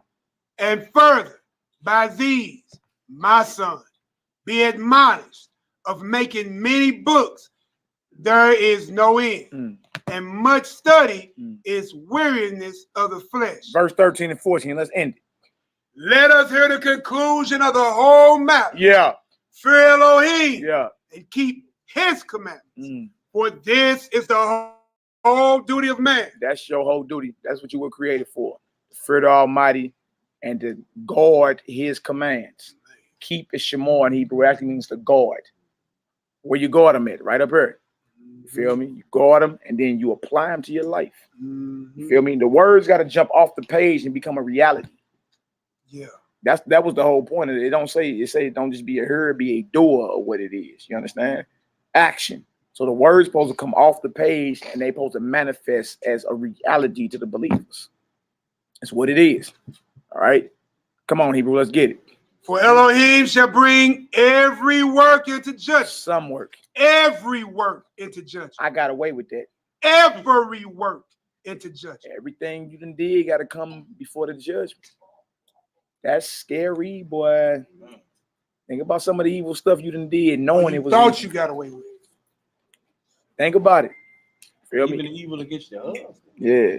Or vice versa. Vice bro. versa. Vice It versa. swing every way. Children way. Yeah. Whole way. All right. For the Most High shall bring every work into judgment. Come on. With every secret thing. Your little secrets, whispering. You understand? Tiptoeing, moccasin mode. You dig? Nobody gonna Come on, Hebrew. Whether it be good Come on. or whether it be evil. Whether it's good or evil, is coming into judgment. That's right. All right. So we ain't got away with nothing. All right. I want to do Luke 16 one more time for everybody that's here today. Luke 16, 19. And then we're going to get into this pseudepigrapha about the state of the departed. What happens when you get that breath up and that body becomes lifeless? You dig? Body back to the ground. Spirit or breath back to the Almighty who gave it. We just read it. Where does your soul go? Yeah, soul and spirit is not the same thing. They work together. You understand? They work together within man to make man a living soul. You understand? But they are not the same thing. Yeah, the consciousness, the mind, or they call it that today. The mind or the soul or consciousness. Notice your mind is not your brain. See, people be thinking, brain, nah. You feel me? Your consciousness or your soul or your mind is not your brain.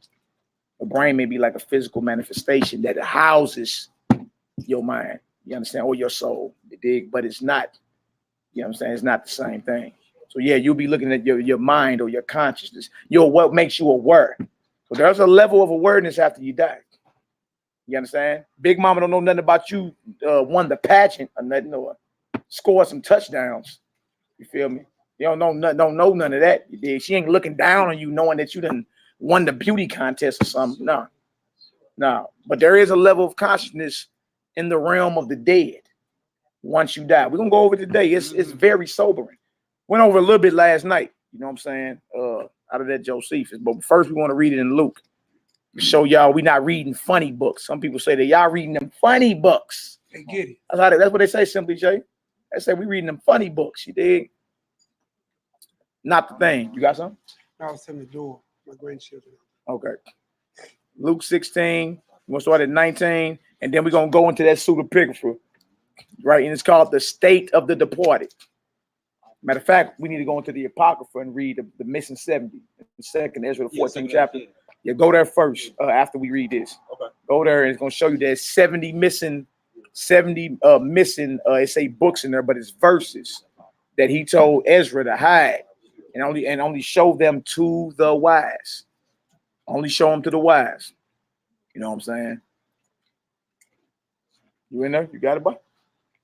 All right, so let's do the Luke 16. Luke chapter 16, verse 19. Yeah. There was a certain rich man, which was clothed in purple and fine linen, and fared sumptuously every day. Yeah, he ain't had them problems we have. And you got bill money problems. He didn't have these problems. He's a rich man. He did was okay, no worries. Every day, right? Come on.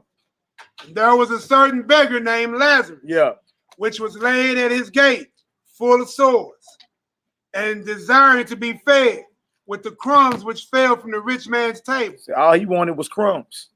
You see? And you got to watch out for like turning your nose up at the poor or those less fortunate. You understand? You got to watch this. Some of our people get high on the hog. Y'all know some of our people be high on the hog and act like they just, the poor are just invisible to them now. Yeah. You know what I'm saying? With no compassion on who you call bums today. Bums. I like how you put that. They become invisible. Yeah, they become That's how we invisible. treat our people. And they need our help the most. And look, he just wanted some crumbs. He wasn't even asking for it, you know what I'm saying? Oh, Even though it wouldn't have hurt him to take them in, clothe them, feed them, hook them up, give him a job. It wouldn't even hurt him. But he just wanted crumbs. Hook me up with some crumbs. Something cool. That's all I need. You see? Watch this. Come on. Just like in the other story where you had the Canaanite woman that came to Christ. You know what I'm saying? He said that the meat was meant for Israel, but she said even the dog is worthy of the crumbs of the master table. You see what I'm saying? And she ended up getting her crumbs, didn't she? Yeah. You see? Righteous judgment. But not only that, he was a beggar, but he had sores on him too. Mm-hmm. You know what I'm saying? We forget about that to where I'm just speaking about me. You know, sometimes I'll be if I see somebody that is dusty. That ain't funny, Uncle. If I see somebody that's dusty looking or whatever, what I perceive as dusty looking, and got some sores, in my mind's eye, I'm like, ew. You know what I'm saying? Look at this shit too. Ew. I guess that's that Cali lingo, bro. Ew. That's your Cali. Go ahead, y'all. Go ahead, y'all. I'm listening. And it's like if I think it, I'm not saying everybody thinks like me or whatever. I know that the thought goes through people's minds then too as well. It's natural, and then we don't want to be around it. It's like, I don't want to be around that because it might get on me or something like that or whatever the case may be, And so we have to be aware of that, you know what I mean? Because it's been embedded in us to think like that, to act that way, and whatnot. That's it. Andre Ingram, look for and the Josephus, look for it is in the back. It's called Discourse Against the Greeks Concerning Hades. You know what I'm saying? So look for that. I don't know what version of the Josephus you got in this one is on page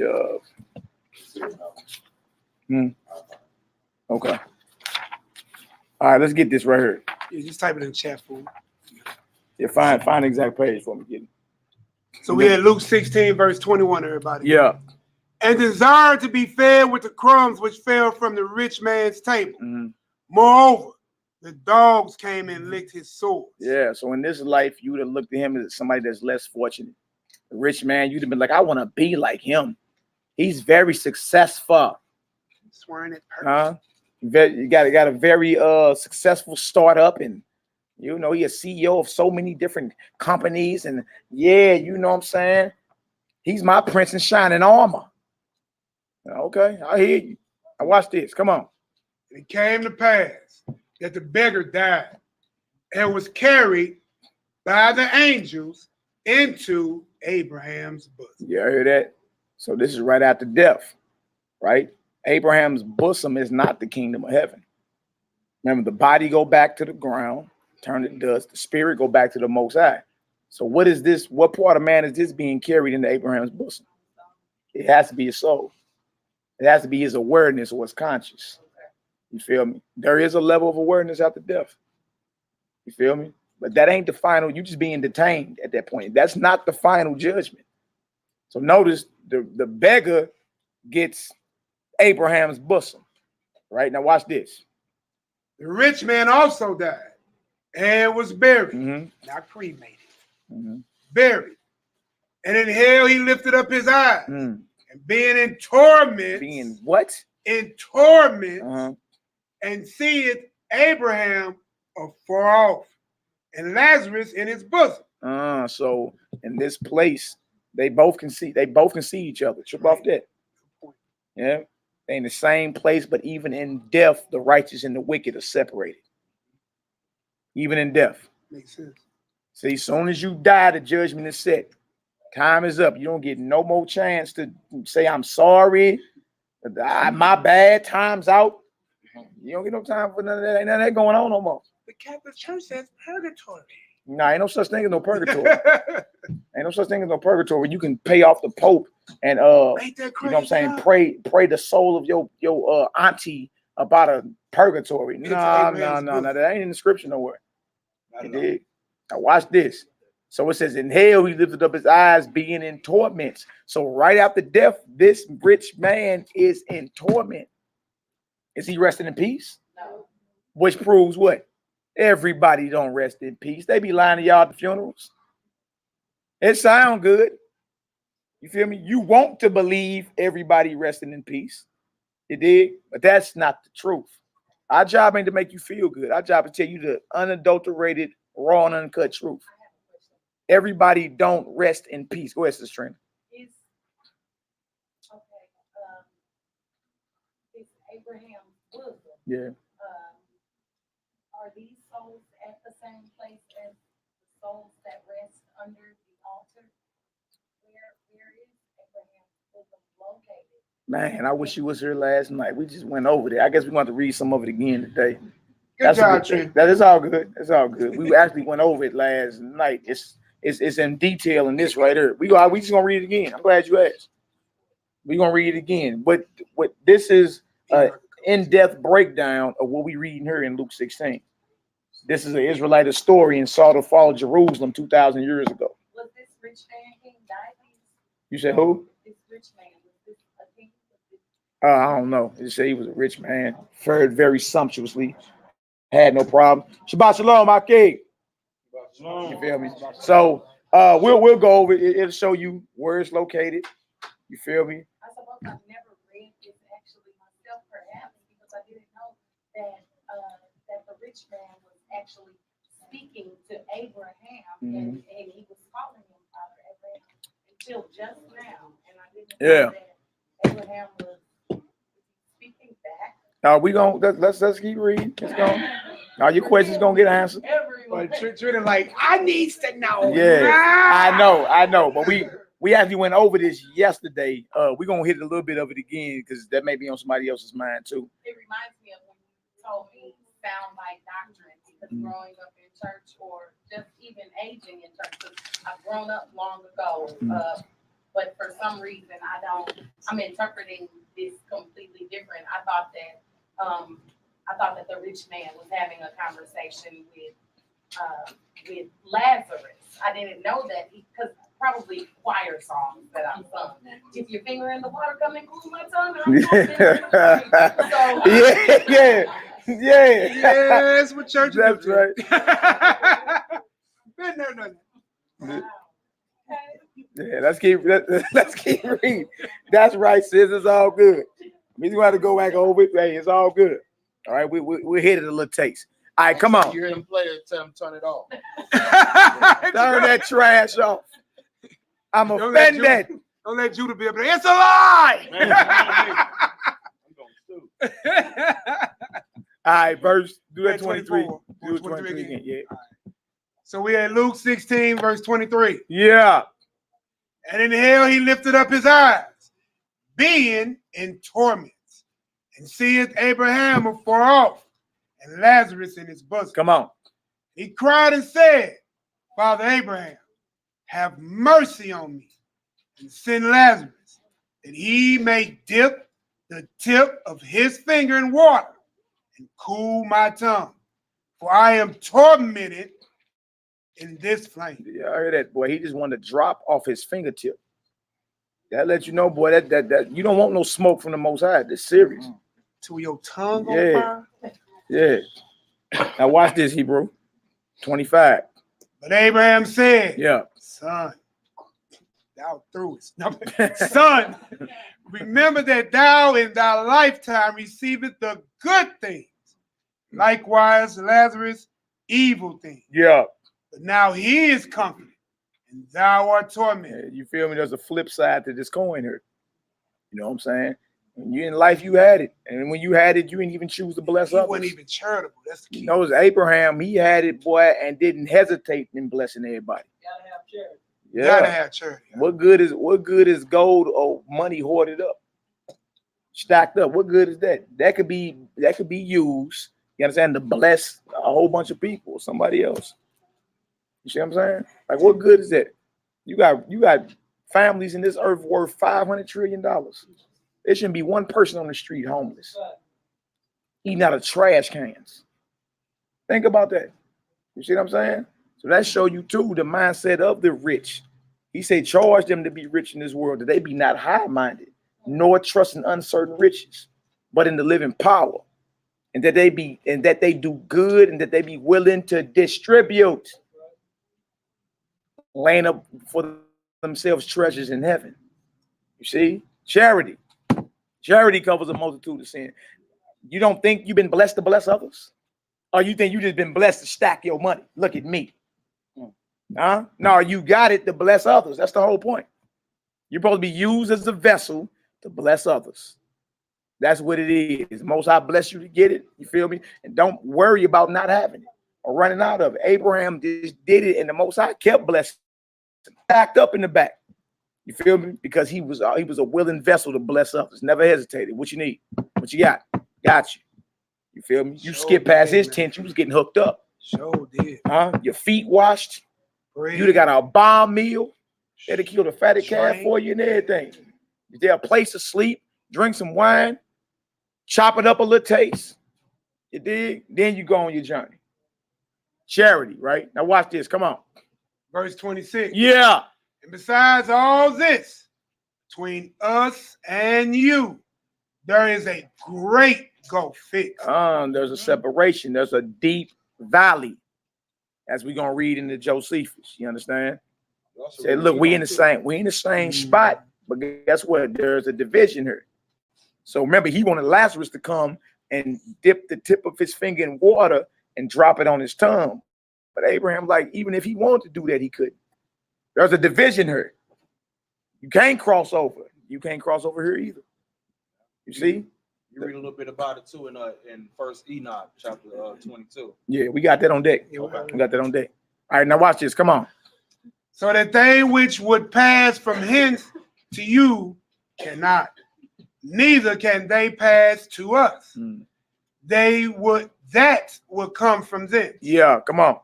Then he said, I pray thee therefore, Father, that thou wouldest send him to my father's house. He's like, man, hey, so we'll send Lazarus to my father's house. He understand. I got family. You dig? And he want to warn them. Watch this. For I have 5 brethren, that he may testify to them, lest they also come into this place of torment. He want to send warning to his family. Hey, man, send, well, if Lazarus can't come to me, send him back to the land of the living, to my father's house, and tell him to warn my brothers and them. You understand? To duck this place right here. Right? Now watch this. Abraham said unto him, they have Moses and the prophet. Wow. Let them hear them. They got that Bible. You got everything in front of you right now to duck the place of torment. Make full use. Abraham like, look, what you mean send Lazarus back to the land of the living? They got the word right in front of them. You want to duck the place of torment? You better bow your neck in subjection to this word and hurry up with it. You can't be patient when it comes to repentance. You got to hurry up and do that. You can't be taking your time. And now this ends today. How about that? You see what I'm saying? So he said, no, they got the Bible. Hear the word. Dang. Watch this. Come on. And that's important, y'all, because none of us know the day we checking out. Don't let yourself check up out of here with hate and malice on your heart towards your brother when you've been commanded to love your brother.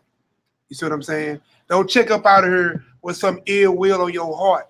You know what I'm talking about? Because you felt some type of way it happened 2 or 3 weeks ago.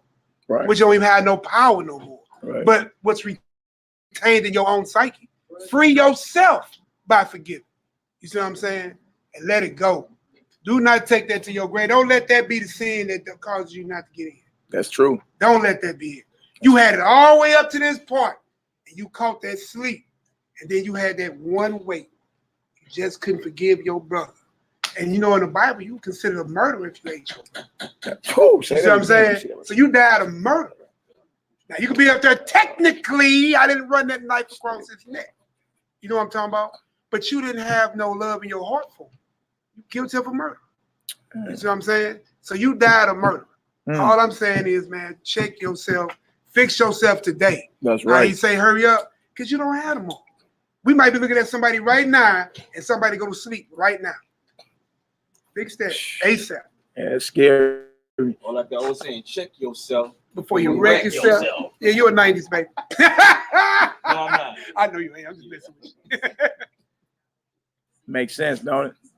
Now watch this. What verse you in? 30. Come on.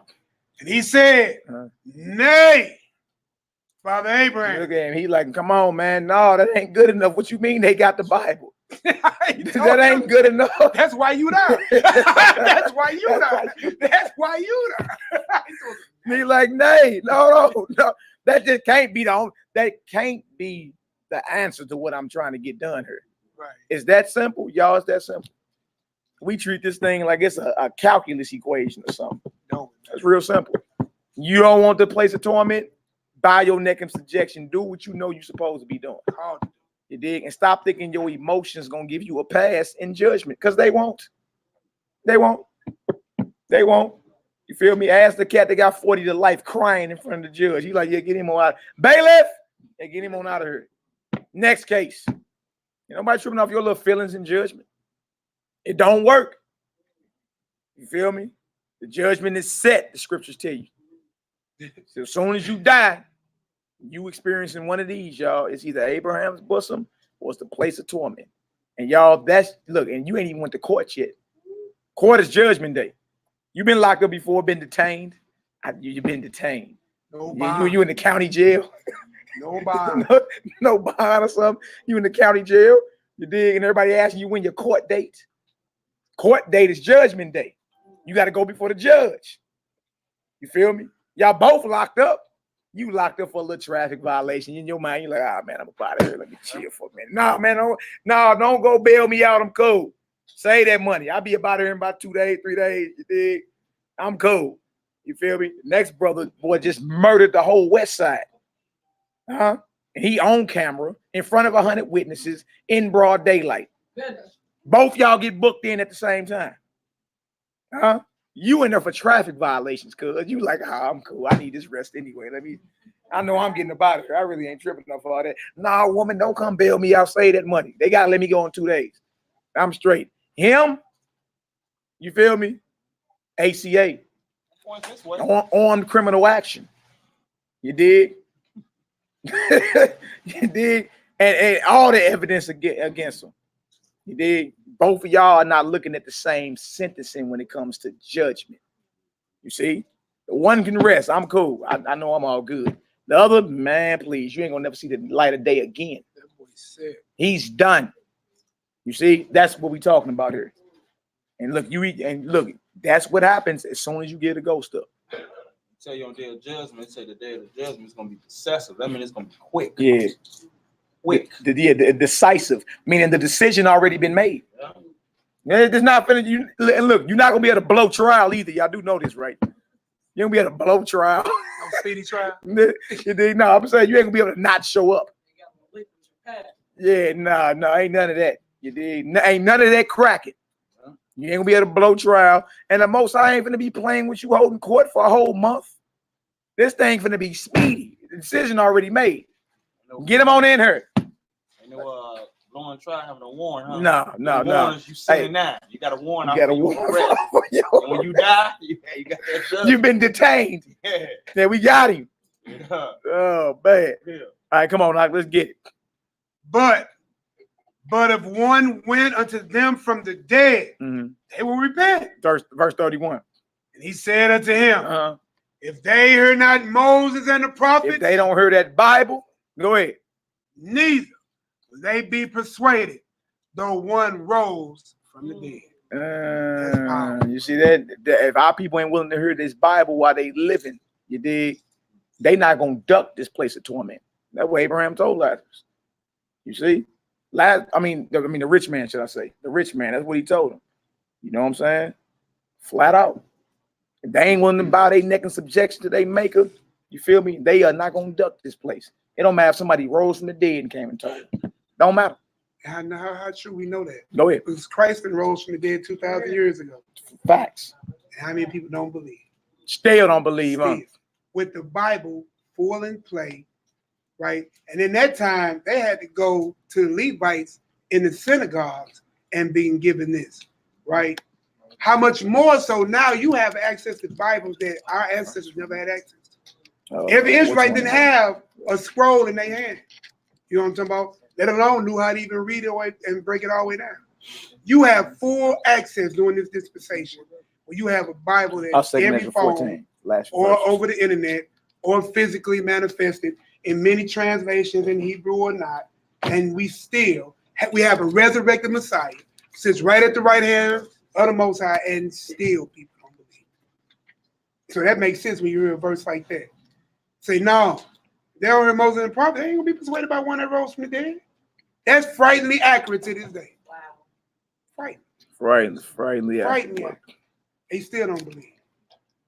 Go ahead, O. What you talking about? I'm just tripping on how ironic that was. That, Second Ezra 14. Lazarus wanted a crumb. Yes, it is. And the rich man wanted a trip. Second Ezra 14. Hey, boy, that's a straight flip mode. I ain't trip off that. Say, boy, he just wanted some crumbs, huh? Now you got to flip back and just get a drop of water. And guess what? Neither one got it. Neither one got it. But what they got at the back end is what matters. Yeah, man. So yeah, you can be careful how you entertain strangers, like the scripts say, man. You never know who you entertain. You never know how that by. Pay it back to your face. All right, y'all. We about to go. Next we going to is the Apocrypha. And we're gonna read about some missing verses. They say books in here, but verses that the Almighty told Ezra to hide and only show to the wise. All right, and it got to do with what happens when you die. All right. Some people don't go into the extra biblically endorsed books. We will ask, what are the 70 missing books or verses the scripture is talking about? All right, so we can go to 2nd Ezra 14. What verse you starting at, Judah? Start at 43. 2nd Ezra 14. We'll start at 43.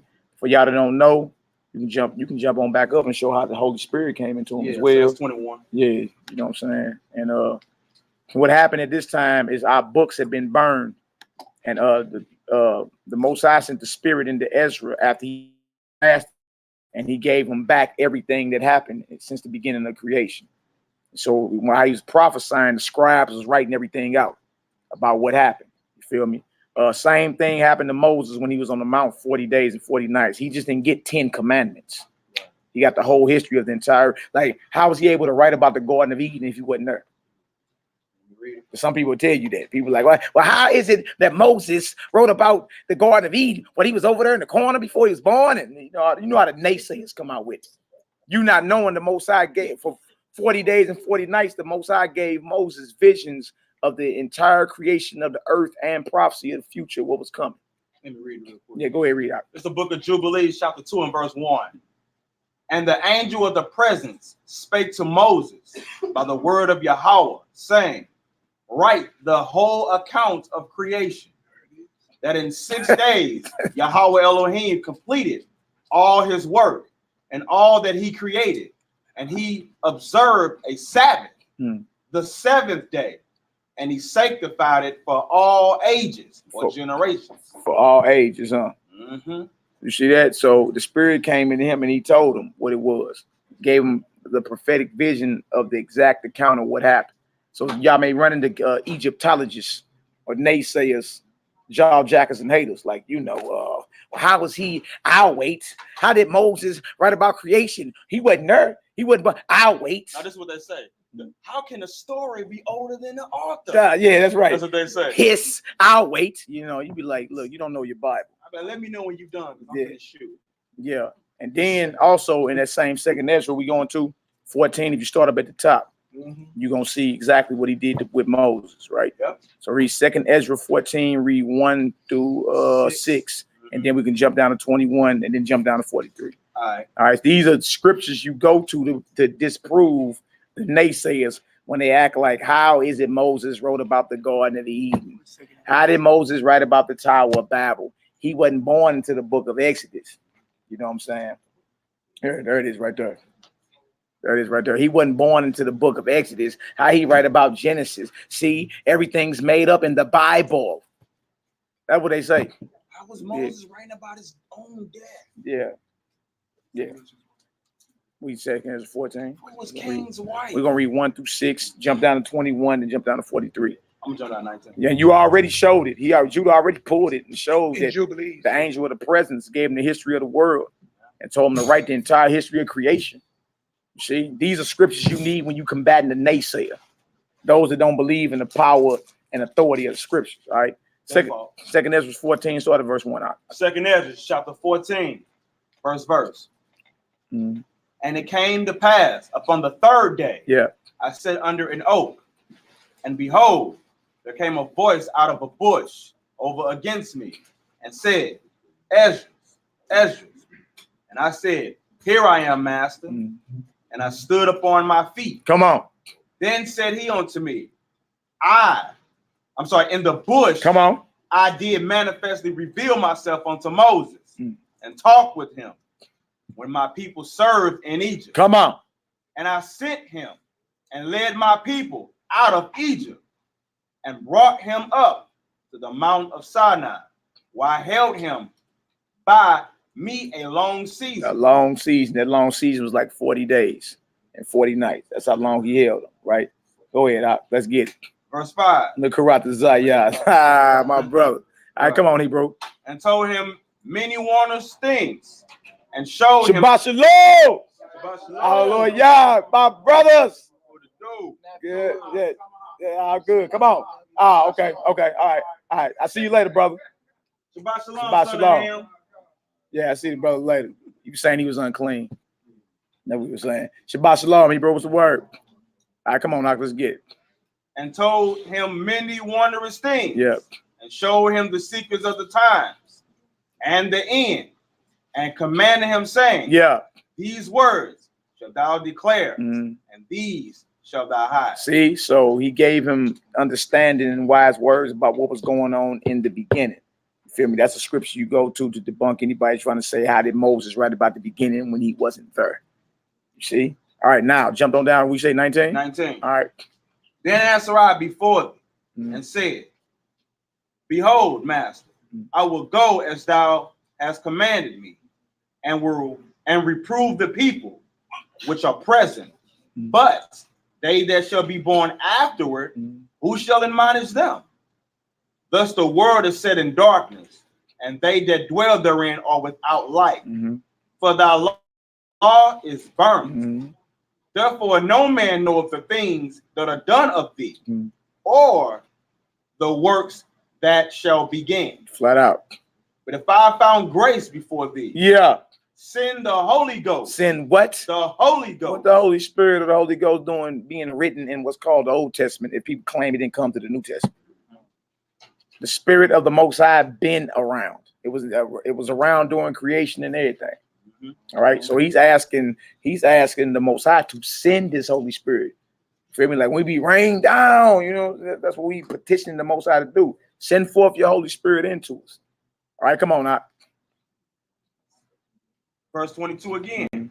But if I found grace before thee, send the Holy Ghost into me, and I shall write all that have been done in the world since the beginning. Since when? The beginning. See, there go. That's 3 witnesses right there. When the Spirit of the Most High is in you, part of it is prophesying, and you can write what has happened from what? The beginning. The beginning is Genesis. All right, come on now. Which were written in thy law, that men may find thy path. Yeah. And that they which will live in the latter days may live. Yeah. All right, you gonna jump down? I'm jumping on down to 43. Let's get it. I'm jumping 42. Come on. It says, the highest gave understanding. Second Ezra 14 and 42. All right, go ahead. I ain't gonna show. I'm jumping 38. It says, all right, go ahead. Yeah, jump back 38. And the next day, behold, a voice called me, saying, Esdras, open thy mouth and drink that I give thee to drink. And I opened my mouth, and behold, he reached me a full cup, which was full as it were with water, but the color of it was like fire. And I took it and drank. When I had drunk of it, my heart uttered understanding, and wisdom grew in my breast. But my spirit strengthened my memory, and my mouth was open and shut no more. And the highest gave understanding unto the 5 men. and they wrote the wonderful visions of the night that were told, which they knew not. And they set 40 days, and they wrote in the day, and at night they ate bread. Flat out. Come on. As for me, I spake in the day, and I held not my tongue by night. In 40 days they wrote 204 books. Come on, Art. And it came to pass, when the 40 days were fulfilled, that the highest spake, saying, the first that thou hast written, published openly, that the worthy and unworthy may read it. See, the first parts of what you got published openly. Feel me? The worthy and unworthy need to be able to read that. Now watch this. Come on. But keep the 70 last. But keep what? The 70 last. There's 70 missing writings. 70 are missing. Now watch this.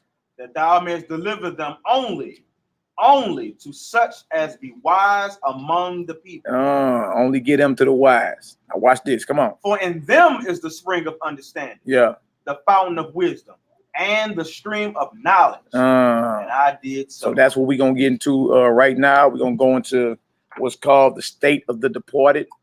All right. Y'all give me a second. I'm about to pull it up online. If y'all don't have it in front of you, it's in the 4th book of Ezra. A lot of people don't know about that. Yeah, it's in the 4th book of Ezra. Hold that up, Judah Moshe. Go ahead and break that off for me. So you have 2 volumes. This is volume 1. You got volume 2. These are 35 books apiece. You know, so definitely a collection of writings that was and is a part of the book. You had different councils that came together and did what we call voting some of these out. You can look up the Council of Laodicea, the Council of Trent.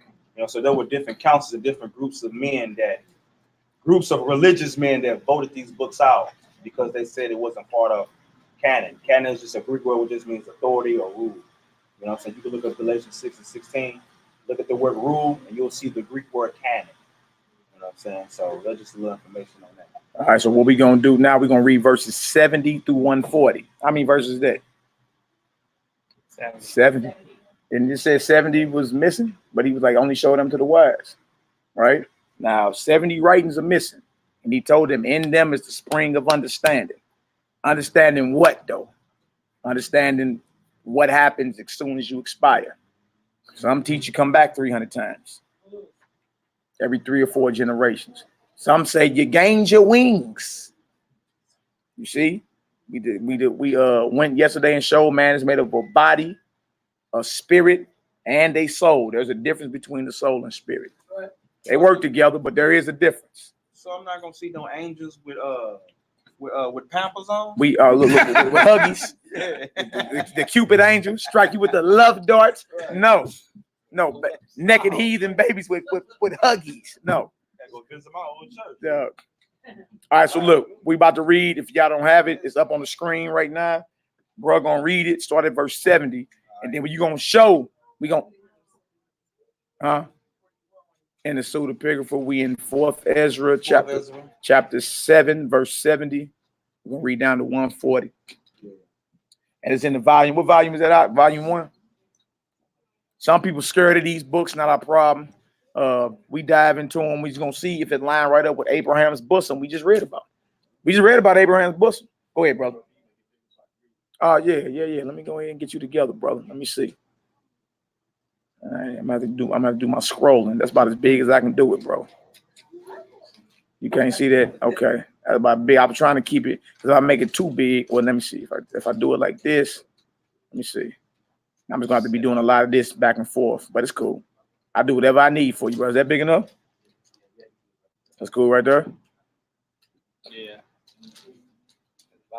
I'm just gonna scroll. I'm just gonna be scrolling back and forth. Man, stop claiming you old, little jokers. Y'all be all right. Y'all young, man. Oh, I bet you still jump a fence. Of course. All right. Well, I'm officially old. Cause if I ain't leaping nothing. Bro, with you could. I'm gonna run bust through the it. fence. You understand? No, I ain't. Yeah. And then if I go first. I want to behind you. This guy's tripping today, man. All right, let's go ahead and get this done, man. We're gonna read this, and then we're gonna read portions of what Abraham bosom is, get the full understanding last night's class though, but we're gonna read a few portions of what it is out of Josephus when we done with this. But this is about to hit the nail right on the head. All right. All right. So we in the what's known as the Old Testament pseudepigraphers. If you have both volumes, we in volume 1, page 539, and we're in 4th Ezra, picking up in verse 70. He just stole his brother. He just stole. The one on the outside, the youngest little joker stole him, little brother. And little one. Y'all two stop. Bet he packed him. He hit him right. You see, he told on He hit him right in his chin, boy. I said, oh, he was Jason, stop being a little big brother. he yawked that little joker. Stop hitting your brother. Like, come on, Hebrew, let's get it. Well, I looked up, boy. I seen this slow motion. All right, come on, Hebrew, let's get it. All right, we're in verse 7. It says, he answered me and said, when the Most High made the world and Adam and all who come from him, he first prepared the judge. He first did what? Prepared the judge. That's frightening, because that's crazy, because before, he made the judgment first. You see? Did he know? Huh? You say what? And sometimes people act like they can't understand that. Right, go ahead, break it off. You saying Sometimes what? people act like they can't understand that. They be like, well, no different what Ezra asked. You know what I'm saying? If we might read it, well, why would God create us and he knew we were going to mess up? It's like, well, that's just like you saying, why would you going to have children? You know, one day they're going to disobey you. They're going to get on punishment. They're going to get a whipping. You know that. Yeah. But he first prepared that judgment. Yeah. I mean, he set rules in place. Yeah. You know what I'm saying? Blessings if you obey, like you would do with your children. You dig? And punishments if you don't. Yeah. It's like you send them to school. You expect your children to act right every day. You don't say, okay, today you can go and just act a donkey, son. Do what you want to do. Cuss the teacher out. Flip over some tables. You know what I'm saying? You don't be doing none of that. You actually demand them to act right every day. Now, if you can have that same judgment for your children, how the Most High can't have that for us? He a witness. How often we check them grades in class? Every day. That's what's up. All right, so the judgment was first prepared. Understand that. All right, go ahead, Hebrew. It says, and the things that pertain to the judgment. And now understand from your own words, for you have said that the mind grows with us. For this reason, therefore, those who dwell on the earth shall be tormented. Shall be what? Shall be tormented. Those that dwell on the earth should be tormented, man. Think about all the evil that's going on. Right? Come on. Because they had understanding, they committed iniquity. They did what? They committed iniquity. Meaning you knew better, but you still chose to go off. You did. After so many times, y'all know that belt come out. We was raised getting whooped with switches. Eventually, you know you got to go pick that switch. Big Mama told go get that switch. You think I'm playing? You go get it. Yeah, you had the understanding. You knew what you were supposed to do, but you chose to rebel. What excuse would you have? And that shows you people that do wrong know, like you do it knowing you're going to get punished. That's the crazy part. It's in your mind. You say, I'll cross that bridge when I get there. I just deal with it then. Ain't that crazy? That's the wrong mindset to be in. Everybody that is doing wrong, even living a perverse lifestyle, all of them know they living wrong. And all of them know there's a punishment for it. You feel me? But you didn't convince yourself what? I'll cross that bridge when I get there. I just deal with that when I deal with it. That's like that Ecclesiastes 8. You know what I'm saying? It tell you sentence against the evil work. Yeah. It's not executed speedily. Therefore, the minds of them is fully setting them to do evil. Yeah, because you don't see no heads rolling right now. Yeah. For violating the Most High's law. You feel me? You think, oh, I done got away. I'm cool. You know, the Most High done forgot. He's passive. Stop playing with this thing, man. I say it's like a credit card. Have fun now. You're gonna pay for it later. That's right. I like that. Boy, I might have to adopt that one from you. I'm mad at Val. All right, come on. Come on, Doc. Let's get it. It says, and though they received the commandments, they did not keep them. They did not what? They did not keep them. You received them, but you ain't guard the commands. Come on. What you think that your God is some type of tooth fairy or something? I don't get it. He just some what they used to call it back in the day. He just a poop butt. Chump. No, there's some old chump sucker. You can just spit a loogie in his face and just, there's no repercussions for going against him. You know what I'm saying? Had you understood, look, your God is first. He got love for those that are obeying him. But if you a rebel, boy, he got something for you. Man, that's scary to me. I don't know about y'all, man. I don't want no part. Some of y'all can't stand to be without air conditioning. You know it. You know it. You won't even drive your car because it don't got AC in or something. Some of y'all. You see? It's just too hot. I'm like, yeah, boy, that lake of fire is even hotter. You dig? Watch this. Come on. And though they obtained the law, they dealt unfaithfully with what they received. What then? What would they have to say in the judgment? Or how would they answer in the last time? For how long the time is that the Most High has been patient? Most High has been what? Patient. How long the Most High done straight been patient with us, man? Everybody except these children in here is worthy of death. You know, think about all the evil you done did. And thought of and spoke it. You feel me? Think about all the evil you done did or even played out in your mind that's worthy of death. You should have been executed on the spot. But because grace is involved, right? Grace is an extended stay on judgment. You're supposed to be like, oh, I'll thank the Most High for his grace. You know what? How about I spend the rest of my time doing what pleases him? And that way he can have that way he can have mercy on me when it come down to judgment. You feel me? Because I'm truly remorseful for going against him. Thank the Most High for his grace. You know what done happened? People done got grace and they be like, oh, I ain't got to be accountable no more. Eyes can be wicked, and Jesus died, and he's just gonna have to forgive me. And oh man, we going across the water tonight, cuz. Cross the water. Y'all know that St. Louis talk for going to the strip club. We going across the water. No. Y'all don't want to go to that strip club. No. Or any of them. Stay away from them. He said that one. Gabby has a particular one. That's Gabby, y'all. And real quick, even because you know the Christians like to pull the grace card. You know what I'm saying? They do. And Titus 2 and 11, real quick, it says, "For the grace of the Elohim that bringeth salvation have appeared to all men." Now watch this though. It's about grace, it says, teaching us that denying ungodliness and worldly lust, we should live soberly. Oh man. Righteously. Oh man. So the grace teaches us to keep the commandments. That's right. It says righteously and godly in this present world. In this world? Titus 2 and 11 and verse 12. Oh, so that's an excellent, Romans that's an excellent witness. Well. That's an excellent witness right there. Yeah. Titus chapter 2, verse 11 and 12, and write down Romans chapter 6, verse 1 through 3. Yeah, the grace card is not to be used to say you can violate law. So that's my constant conversation. Yeah, no. Well, make sure you read them. That's gonna be a head chopper. That's gonna read them, be like, oh man. Now, grace is an extended stay on judgment. You feel me? It's like getting a presidential pardon. We do sit down. You've been on death row.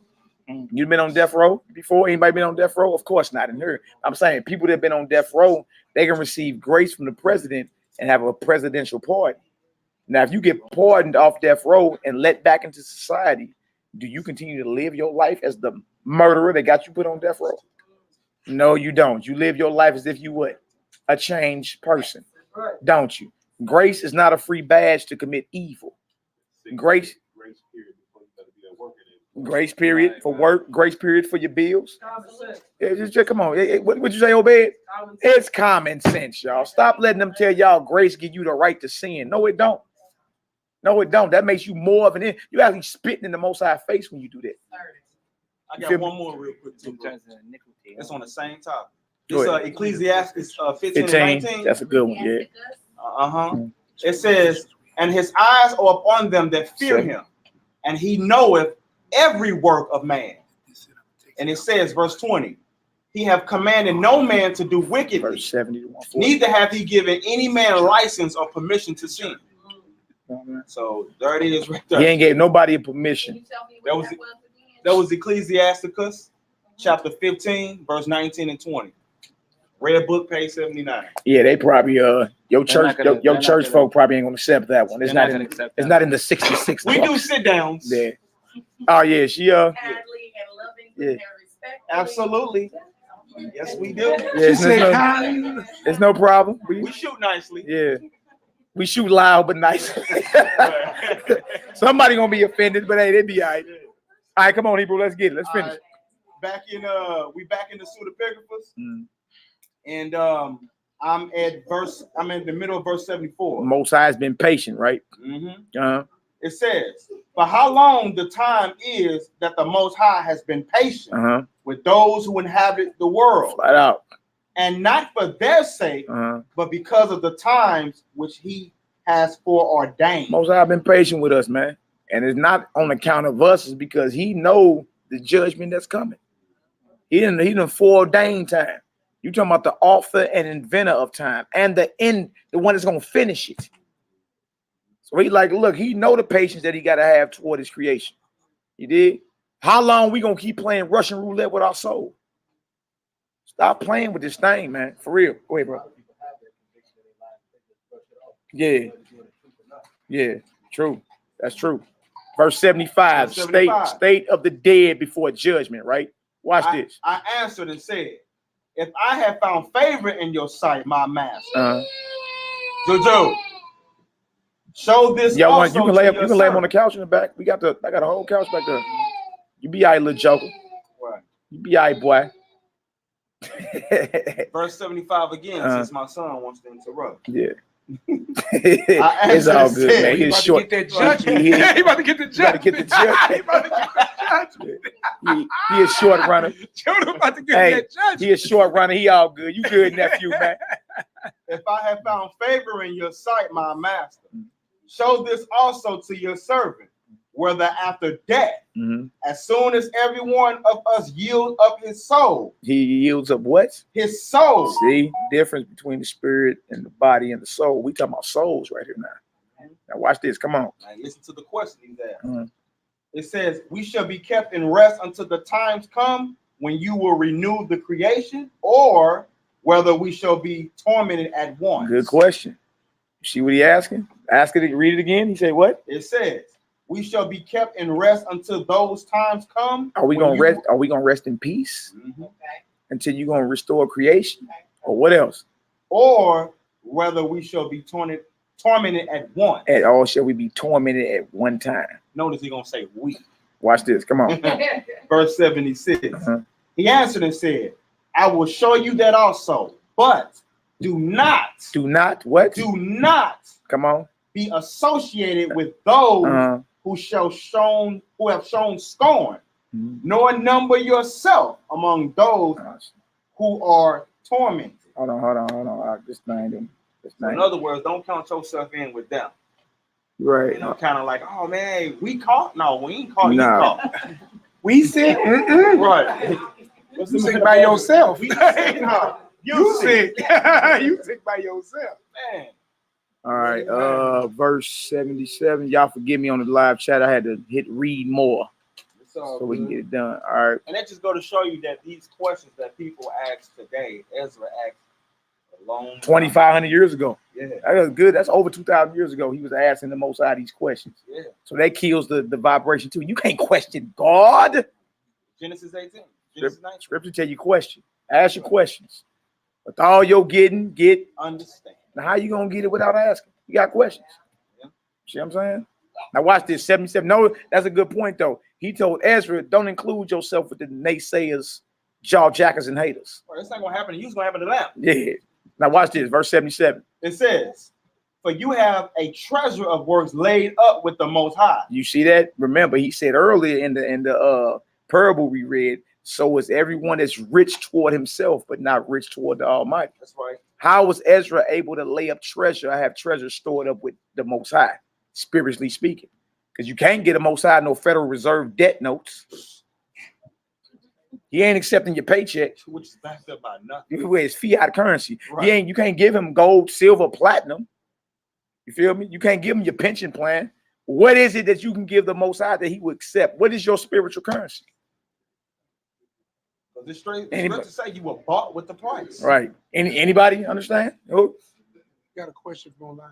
what is? Why is the Most High granting us grace? Why is he granting us grace? Because he's merciful. Tell him read Romans the 6th chapter.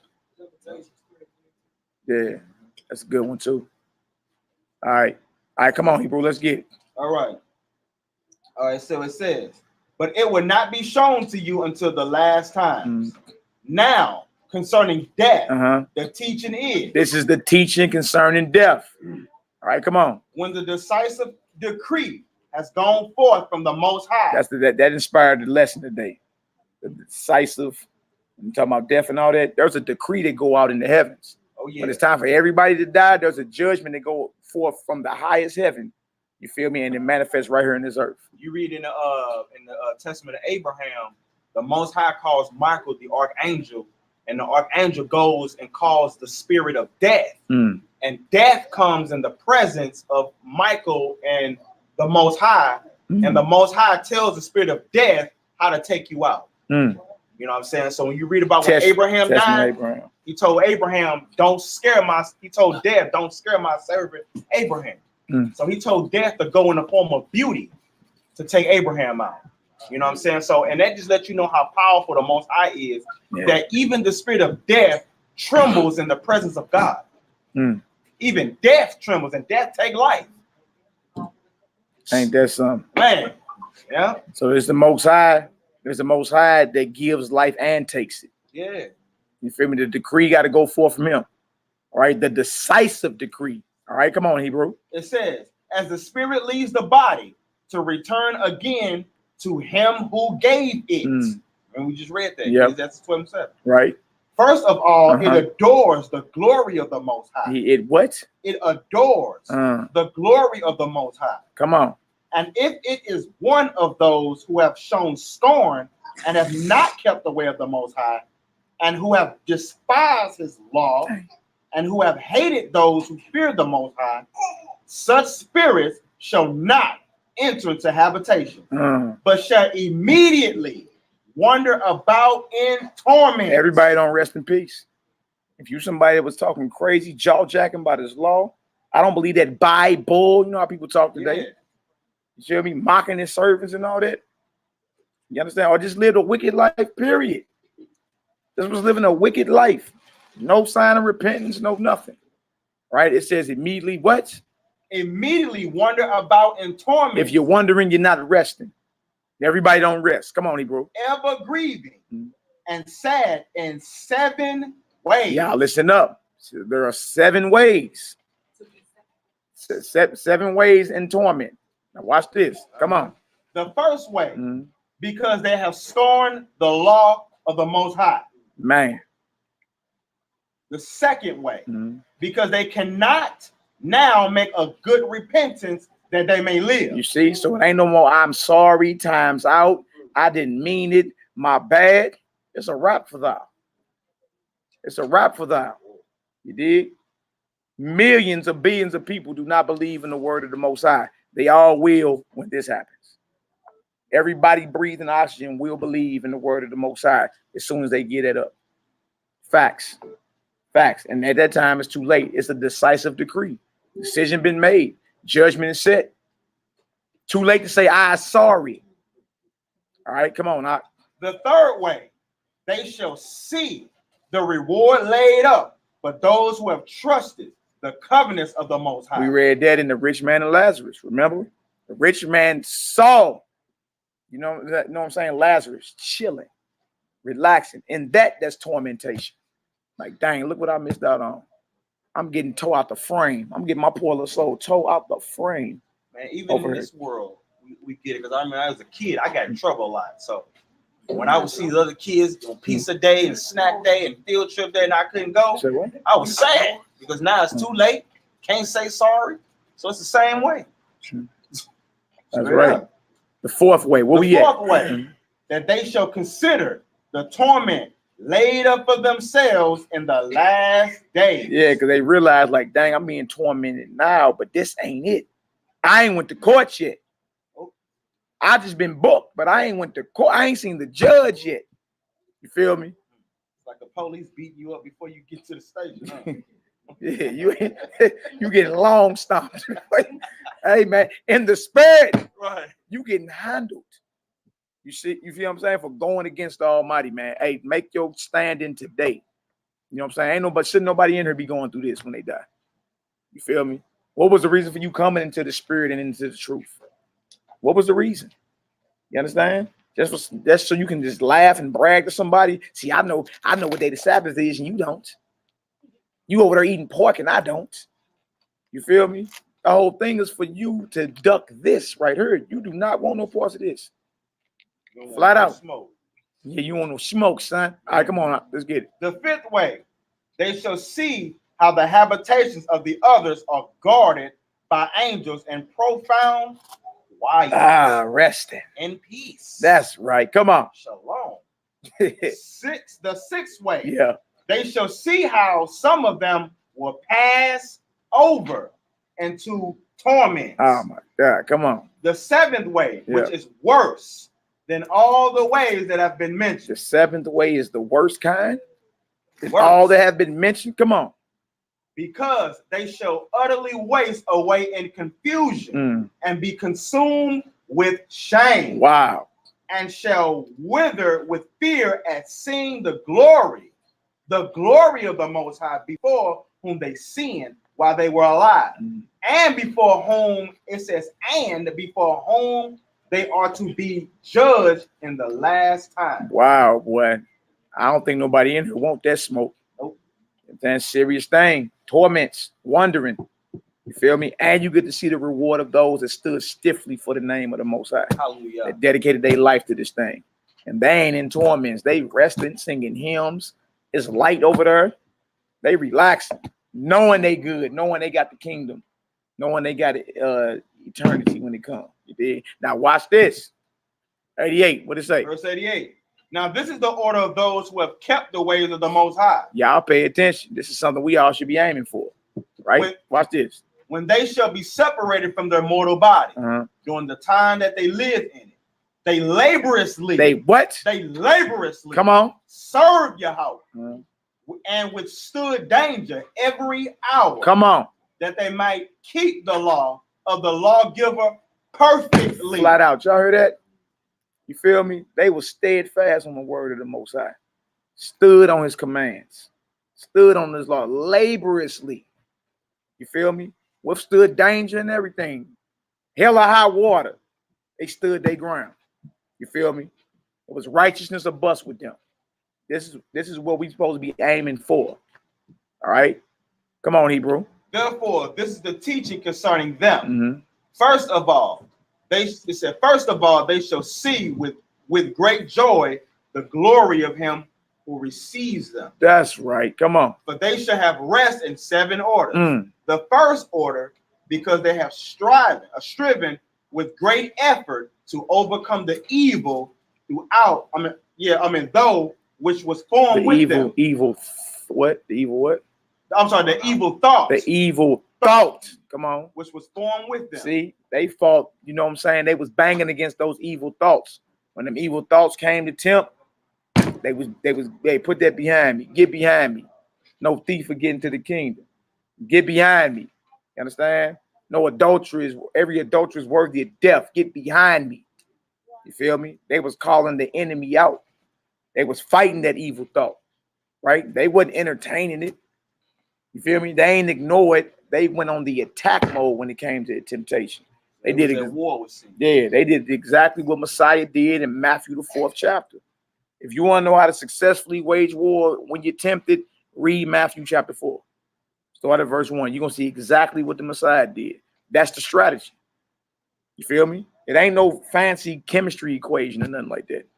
Just apply the strategy. The strategy already in the scripture. You ain't got to reinvent the wheel for what? You reinvent the wheel for? He gave you a promised victory, a strategy. He gave you the armor. You understand? Shabbat shalom, Imam. He gave you all that. All you got to do is rejoice and believe. Show up for it. That's what everybody, Imam. All right, so notice it says the evil thought, right? That was formed with them. Come on, Hebrew. It says that it might lead them astray from life into death. That's you. Shabu Iman. Can you turn your phone down or something? It's all good. It's all good. It's all good. It's all good. We know we love you. It's all good. Now I thought he was hearing the voices. He thought he was really tapping into the spirit. I thought what's going on here? Having an out of body experience. Yeah. Boy, is it my time? While I'm teaching? You heard me? You heard me? Here I am. I'll let you know I've been with you. Hallelujah. Hallelujah. They put it on eBay. Yeah. Okay, where we at? Aqua verse. The 93. 93. Come on. The second order, because they see the perplexity in which the souls of the ungodly wander, and the punishment that awaits them. You see, they see like the ungodly can see the righteous resting. The righteous can see the ungodly getting tore out the frame. You feel me? And that you like, whoo, I'm glad I ain't over there, boy. Dang, y'all getting long stomped in the spirit. I'm glad I'm not over there. You feel me? And that's a sense of joy. You feel me? I'm glad I ain't over there, boy. It's going down. Yeah. You Read see? about in Apocalypse of Zephaniah, section A and B. The torment you gonna get by them angels. Yeah, yeah. Nothing nice. Yeah, that's one of them we was looking at yesterday too. Thousands. Yeah. You getting handled. Man. Like you getting jumped. Straight up. Like for real. And the Most High has hideous angels. They're not heathen little babies. You know what I'm saying? With huggies on. No. That's another thing to throw you off. Have you not in fear of the Almighty? And the reason why these angels have no problem with tormenting you, these angels didn't want you to be created in the first place. So, all right, since you don't like them, we're going to put you over the judgment over them. So, you know, they already got it out for you anyway. So, they ain't going to show you no mercy. Right. You were made for man, mortal man. You weren't worthy enough to be created in the first place. So, they're going to beat you down. No remorse. It's kind of like putting a KKK over you. Oh, all right, well, we don't like these niggers anyway. So, it's about to be a problem. What's one less thing? Oh, man. Oh, man. You can just imagine that. But imagine the one that's created because they married to the Most High and they jealous over you. Oh, yeah. You finna get it. You finna get these hands, player. Yeah, you gonna get this work. 94. What it say? 94. The third order that they see the witness, the witness which he who formed them bears concerning them, that while they were alive, they kept the law, which was given them in trust. The fourth order, they understand the rest, which they now enjoy, being gathered into their chambers. That's right. And guarded by angels. Come on. And profound quiet. Come on. And the glory which awaits them in the last day. See, because they know this ain't the kingdom. They waiting on resurrection. You see? Just like that. That's like the wicked understand the torment that's coming to them in the last days, even though they're dead, because there's a resurrection of damnation that's coming. Bring it out. You dig? The righteous understand, like, oh, we made it. If you make this cut right here, you in. You already in. You can sit on back. You dig? Your works do follow you. Your works do follow you. So, and look, y'all, this happened right after you die. Right after you die. This ain't judgment day yet. You feel me? But at least you know, if you die before Mashiach or Messiah return, at least you know, and you make it to Abraham's bosom, at least you know, I made the cut. I made the cut. Good. Let me go ahead and sit on back and rest with everybody. Right. Chill on out. You know what I'm saying? It's better than being over there, boy, that fiery place of torment, wandering, getting tore out the frame. And y'all talking about that's been going on for thousands of years. On top of thousands, think about all the evil people that done died since the beginning. Man, that's scary. I don't know about y'all, man. I don't want no smoke. Broad is the way. All right, come on, Doc. Let's get it. The fifth order, in 96, y'all. The fifth order, they rejoice that they have now escaped what is mortal and shall inherit what is to come. That's right. And besides, they see the straits and toil from which they have been delivered. Come on. And the spacious liberty. So it's spacious liberty. And so you ain't all stacked up on top of each other. Y'all know y'all don't like to be on top of each other. Move over, you're too close. Yeah, breathing all down my neck and hot breath. Brimstone breath. All right, come on, let's get it. And the spacious liberty which they are to receive and enjoy in immortality. Yeah, immortality, eternal life is coming. You was made to live forever. And you're gonna live forever. It's up to you to decide where you're gonna be at. Yep. Where you gonna land. Choose life, right? Go ahead. The sixth order, when it is shown to them how the face is to shine like the sun. That's right. And how they are to be made like the light of the stars, being incorruptible from then on. Hold on. What verse you in? I'm in 98 now. Okay, 98. Seventh order. Okay, come on. The seventh order, which is greater than all that they have been mentioned, Mm-hmm. because they shall rejoice with boldness. With And- what? With boldness. Yeah, man, we ain't gonna be whispering. Boldness. Boy, we in that boy. I'm telling you, boy, Yahuwah. Hallelujah. It made the cut, baby. You know that's something to be amped about. Y'all know that. Come on. It says, and shall be confident without confusion, That's right. and shall be glad without fear. Uh-huh. For they hasten to behold the face of him whom they serve in life, Mhm. and from whom they are to receive the reward when glorified. Hallelujah. Come on. This is the order of souls of the righteous, Yeah. as henceforth is announced. And the aforesaid are the ways of torment, which those who would not give heed shall suffer hereafter. So now you know. I answered and said, will time therefore be given to the souls after they have been separated from their bodies to see what you have described to me? He said, dang, it's gonna be some time. It's gonna happen right away. Like, what's going on? It's gonna happen. And he said to me, they shall have freedom for 7 days, so that during these 7 days they may see the things of which you have been told. And after it, they shall be gathered in their habitation. 7 days. So they're gonna be taking the tour.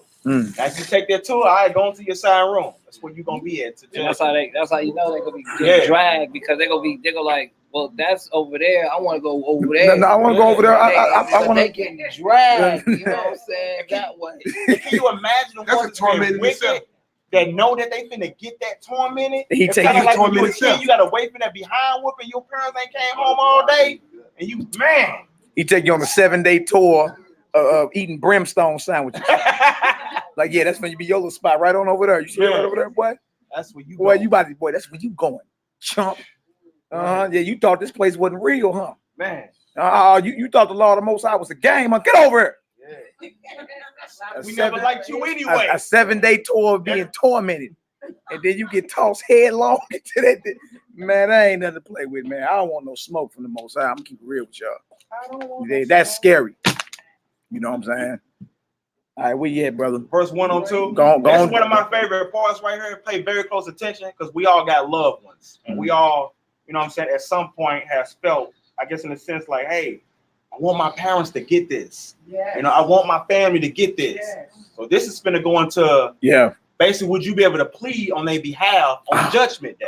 Wow. You know what I'm saying? I hate Simply J. I hate the break the bird. Kind of like, man, I can get in the club, I VIP, just- man, you my partner, you can come with me. Yeah, like, We're going to see if it's going to be like that. like you can vouch for somebody else. Yeah, You dig? Well, now I'm Yakinan Ellie's son. yeah. You dig? You know what I'm saying? You know, that's my daddy. Yeah. You dig? He my Shambula, that's my mama. You know, yes, you know them. your servant, Shambula. Well, yeah, that's my mama. Oh, we. My servant got new names. Oh, we. Let's get it. Is your righteousness going to be enough to vouch for your wicked relatives? Yeah, to intercede or Or- play or as you- a mediator. Yes, hey. So let's get it. Hey, every tub got to sit on its own bottom. Every tub got to sit on its own bottom. Just because that your cousin or you got a family member that's been out here major league in this, you dig? And you figure out just because I'm related to them, I'm gonna holler at God when I get there and say, that's my cousin. They're my people. Right. You know what I'm saying? And they try to do in the streets today. You may know my cousin today, hey, man, so and so. And people like, oh yeah, you get a pass. You all good. Man, when you get there, tell them you know. Yeah. I was locked up with him. Yeah, they're my people. You all good. Come on in. Is that the same situation as soon as you die? Sister Trainer. Oh man. Would it be like Facebook, mutual friends? Mutual friend. You heard me? That's a good one, boy. Mutual friend. Mutual friends. Mutual friends vouching for one another. Yeah. You gotta go to Messenger. Do you know the Yeah. Man, message. Do you really know them? Small world. I didn't know you knew I ain't even know you knew Judah the Hamite, man. That's what's up. I don't know him. That's my brother, man, Or right my there. Gergeshite Israelite. All right. Verse 102, what it say? Verse 102. Mhm. I answered and said, Fourth Ezra, Fourth chapter Ezra. 7. Yeah, in the pseudepigrapha. Chapter 7, we in verse 102. page 540. Verse 102. Mhm. I answered and said, if I have found favor in your sight, show further to me, your servant, whether on the day of judgment the righteous will be able to intercede for the ungodly, Mm, or to entreat the Most High for them, mm. fathers for sons, or sons for parents, Wow. brothers for brothers, Mm. relatives for their kinsmen, Oh, man. or friends of those, for those who are most dear. Not your BFF. Not your BFF, child. Yeah, your hot girl Ah. partner. Yeah. Sister Trina, do we want to keep reading this? What did y'all do with Judah over the summer? Yeah, Judah crazy, man. Judah was a lot ticket. Sister Trina, you want to keep reading this? Do you want to keep reading? I enjoy it. Oh, okay, let's keep reading. Let's keep I reading. enjoy the word. Oh, yeah. Okay. Verse 104. Yeah. It's like when I hit this was personal for me because like, man, that's why I've been wondering. Verse 104. He answered me and said, since you have found favor in my sight, Mhm. I will show you this also. The day of judgment is decisive. Is what? Decisive. Decision already been made. Boom. Oh, it's already made. What you mean? Day of judgment decisive. You feel me? Come on. And displays to all the seal of truth.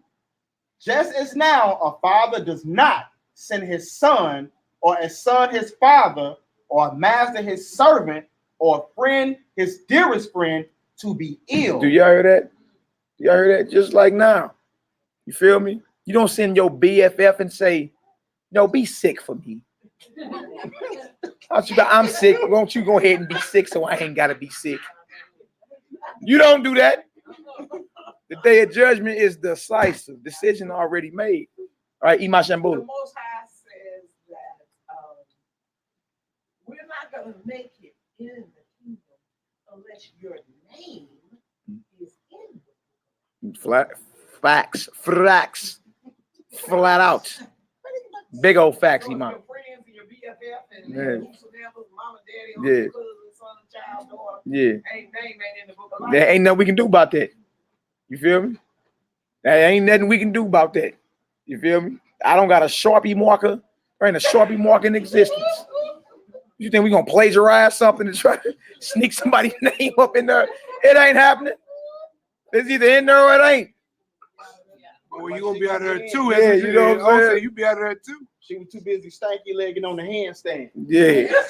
All right. What did y'all do with Judah over the summer? What? But know what he say. You don't send your best friend to be sick or sleep or eat or even be healed in your place. Mhm. You don't do that. Right? Go ahead. So no one shall ever Dang. pray for another on that day. Hold on, bro. This thing Neither keep messing. shall- Hold on, bro. This thing Okay, keep hold messing up. What verse you in? I'm in 105. Okay, this thing keep messing up. Hold on. It's all good. I'm right there. All right, 105. Come on. So no one shall ever pray for another on that day. Come on. Neither shall anyone lay a burden on another. Uh-huh. But then everyone shall bear his own righteousness or unrighteousness. You see that? Every tub got to sit on its own bottom. It's judgment. You in court. Judgment day mean you coming before the judge. Court's in session. You see? He can't take that judgment for you. He can't do that time for you. It's what it is. Dang. Right? Now watch this. Verse 106. Right. With the top of page 541. Mhm. I answered and said, Mhm. how then do we find that first Abraham prayed for the people of Sodom, and Moses for our forefathers? Our fathers who sinned in the He's desert. like, then why? Well, hold on. In time past, though. I like Ezra. Ezra always, whatever was on his mind, he asked the Most High. Man, But in time past, we got forefathers that prayed for the wicked of our people. You know what I'm saying? So if that was the case, then why not then? Like, what's really going on? Excellent question. Excellent question. Now watch this. Come on. and Yahushua or Joshua Mhm. after him for Israel, in the days of Achan, Mm. and Samuel in the days of Saul, Yeah. and David for the plague, Mm. and Solomon for those in the sanctuary, Uh-huh. and Elijah for those who received the rain, and for the one who was dead that he might live, Come on. and Hezekiah for the people in the days of Sennacherib, and many others prayed for many. Come on. If therefore the righteous have prayed for the ungodly now, when corruption has increased and unrighteousness have multiplied, why will it not be so then as well? Well, the ungodly or the godly can pray, or the righteous can pray for the wicked now. Why won't it be that in the day of judgment? That's what he asking. Because you got examples in the scriptures of righteous men praying for the unrighteous, praying that the Most High show mercy. So if that is what it is, then why it can't be that in the day of judgment? Excellent question. Yeah. We say mercy ran out, huh? What you say, sister? You don't know? What says thou? Huh? What you say? Catch a chat. What you say, she bro? Yeah. Serious thing this, huh? Bantamweight Dre, what you think? Can't vouch for somebody else. You gotta do your own thing. Mm. And, you know, like you said, it's already been called. Yeah, decision's been made up. Books closed. All You right. can't say mention my name when you get there. I mean, tell them you know Nehemiah, the minister of information. Right. Send out 100,000 text messages a month. They get Tell on your them- nerves every 5 Tell them you know Nehemiah. I'm pretty sure that'll get you in the pearly gates, brother. Man. I don't have God's text message. All right, verse 112, right? Verse 112. Yeah. He answered me and said, the present world, Hold on, this what? the present world Uh-huh. is not the end. This present world ain't the end. Go ahead. The full glory does not abide in it. Mhm. Therefore, those who were strong and prayed for the weak, Mhm. but the day of judgment will be the end of this age Come on. and the beginning of the immortal age to come, That's right. in which corruption has passed away. That's the difference. We talking about corruption, immortality. You feel me? This ain't this present world ain't the end all. You understand? It's what it is. Now watch this. Come on. Sinful indulge has come to an end. Flat out. Unbelief has been cut off, Faithlessness has been chopped. and righteousness has increased, and truth has appeared. Uh-huh. Here we go. Therefore, no one will then abide to have mercy upon him who has been condemned in the judgment, or harm to him who is victorious. Flat out. When I first read that, I was like, man, that really hit me. You know what I'm saying? Because in this flesh, you know, you would want to see your parents make it. No You doubt. would want to see your loved ones make it. Still You know want what I'm to. saying? But then it's like, from a flesh, if you can understand how you've been warning them for years and years and years, and they still want to be hard-headed, you just do what? I mean, you wash your hands from it, whatever. It's gonna be the same way, but it's gonna be a lot different because we're not gonna be in this mortal body. We're not gonna be in this mortal mind anymore. You know what I'm saying? So hey, they had it coming to them. Think about it, you're gonna be with your husband, the Messiah, whatever. It's greater than your parents.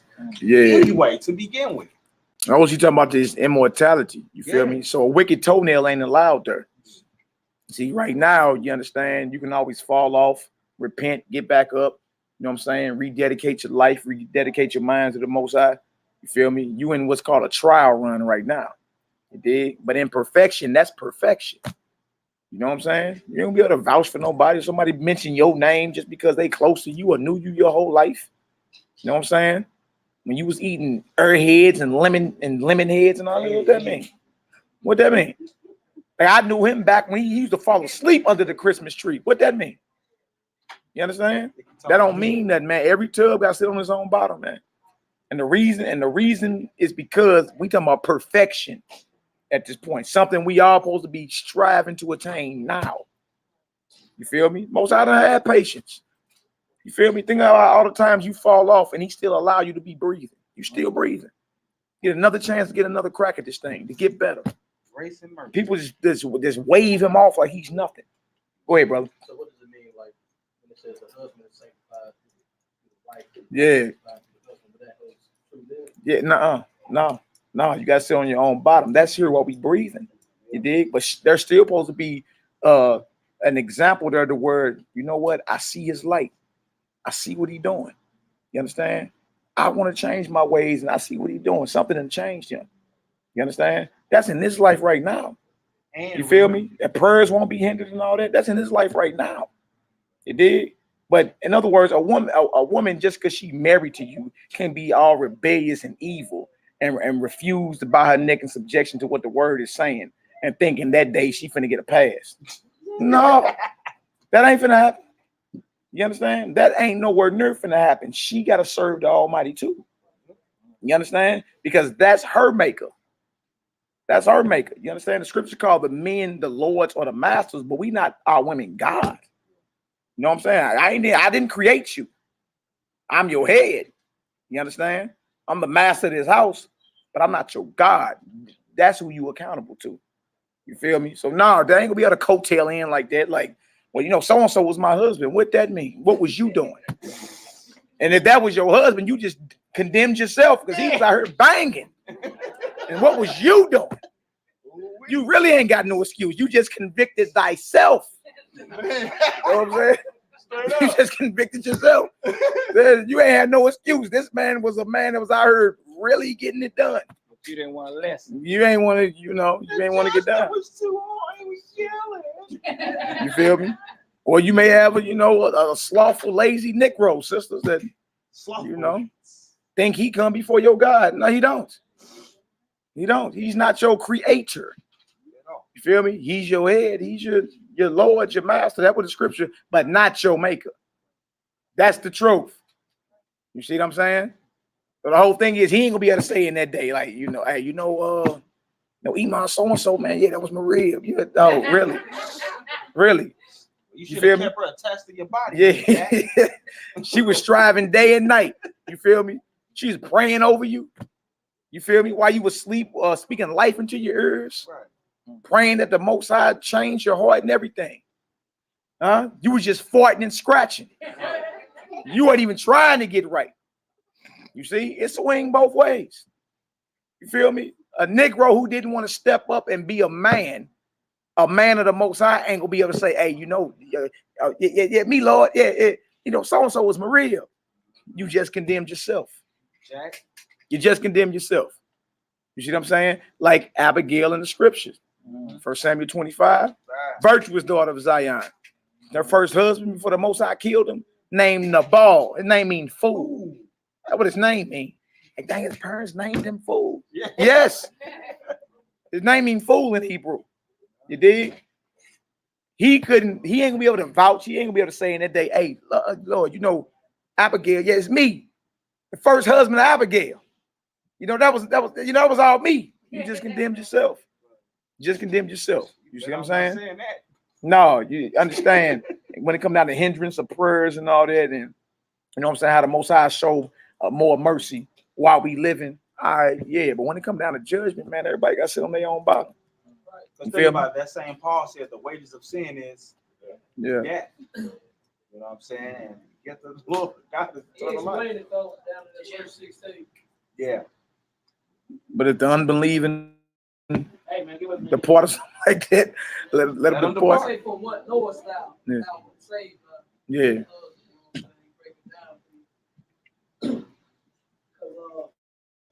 if they please to dwell with you, you know what I'm saying, through your good works, and through your walk, you know what I'm saying, to convince them into, you know what I'm saying, all the ways that other will. No doubt.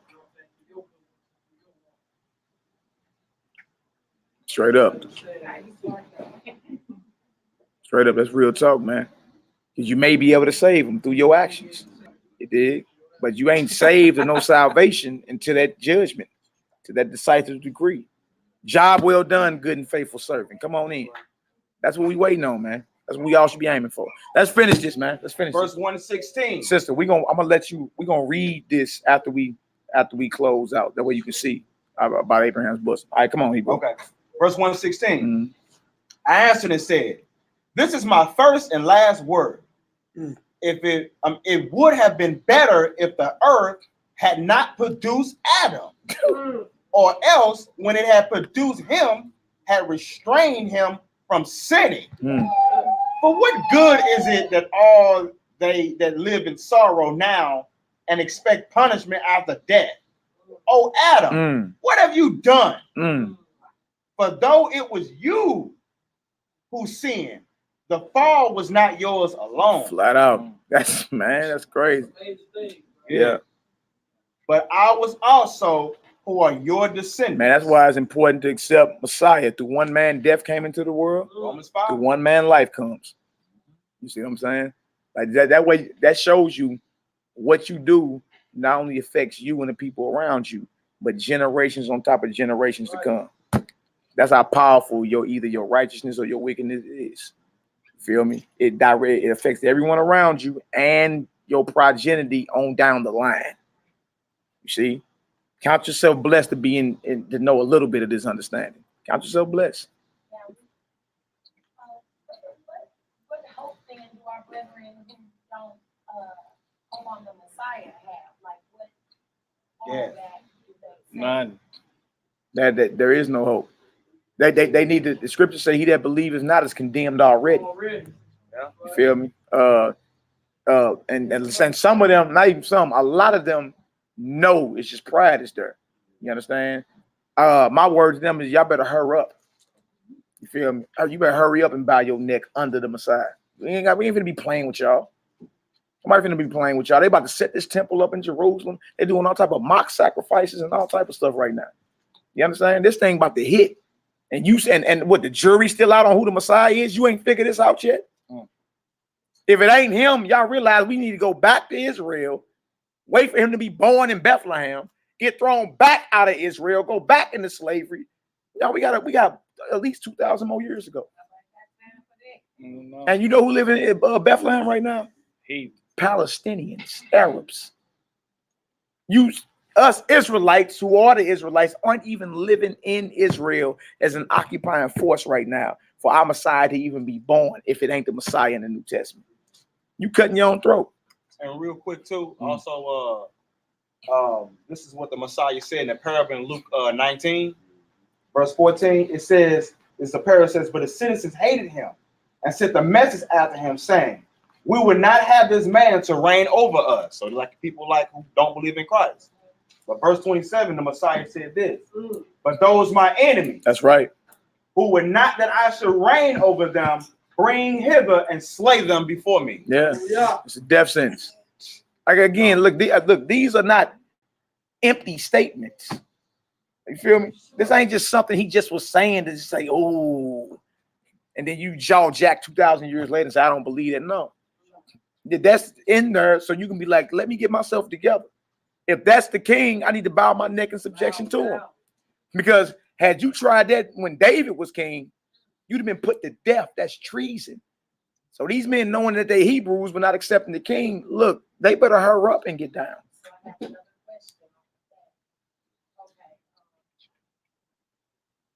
So what about those brothers who do believe on the Messiah? However, a part of like how he came into being is not, they have to me it's a heretical point of view. Right. But to them there is a difference. They don't believe that Mary was the virgin, miracle birth. Yeah. That's a topic that's very hot and controversial in Israel. Is it the same thing as enemy of the Messiah? If you don't believe in how the word states that he came about, right? Does that make you an enemy? Let me ask you something. Living in ancient Israel, who all knew that he was born? How we believe? Who knew that he was born? Yeah. Well, I suppose Herod knew that he was born because he said not born how we believe. Listen how he's asking the question. How we believe. Yeah. Meaning Christ being born of a virgin, who all on earth knew how he was born. I'm not sure of the total amount of people at that time, neither now. I don't know who all knew. What about what? So go back to the story, right? You got the angel visiting Mary. You got the angel visiting Joseph. You feel me? Of course, the Messiah himself knew. All right. Anybody outside of that know? On record? Not on record. All right, so you got a whole man walking around, 30 plus years old, doing miracles and all that. Who did they say he was the son of? They said that he was Joseph's son, and I understand. All right, so I'm saying, does that belief damn you? Does that belief damn you? Does that belief stand? Does it damn you? Your question.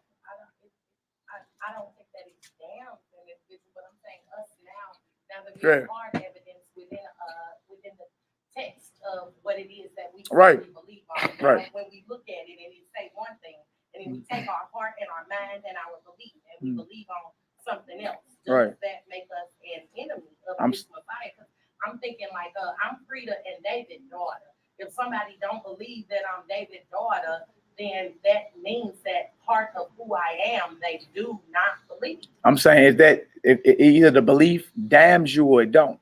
We can't say because we 2,000 years later. Does the belief itself damn you? Yeah. I'm gonna show you in the scripture. Let's go to the scripture. Give me John chapter 1. John chapter 1 real quick. Now I understand. Look, we teach miracle, virgin birth down here. That's what it is. You feel me? That's what we read. You understand? But if someone says they believe in the Messiah, but they believe he came through Joseph because of certain prophecies in the scriptures and all that, are we to look at them as if they're enemies? That's the question, because that's what you were talking about, enemies, right? If they are the Messiah's enemies, I'm trying to separate myself from all people. I understand. Great, different, but we don't do good. Not sure about this. There's a belief in this earth that believe how we believe. The Catholic Church. Yep. Are those your brothers and sisters? We got that in common belief, but we have so many different. All right, but I'm saying, but that's a belief that we banging simply birth right now. Ooh. That part. Getting a little hot top. That part.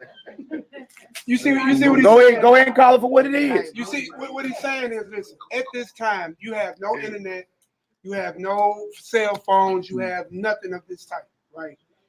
The only people that was being dealt with about Christ's birth was angel going to Joseph and angel going to Mary. Then the only two involved. It was a private matter. That's it. It was a private matter.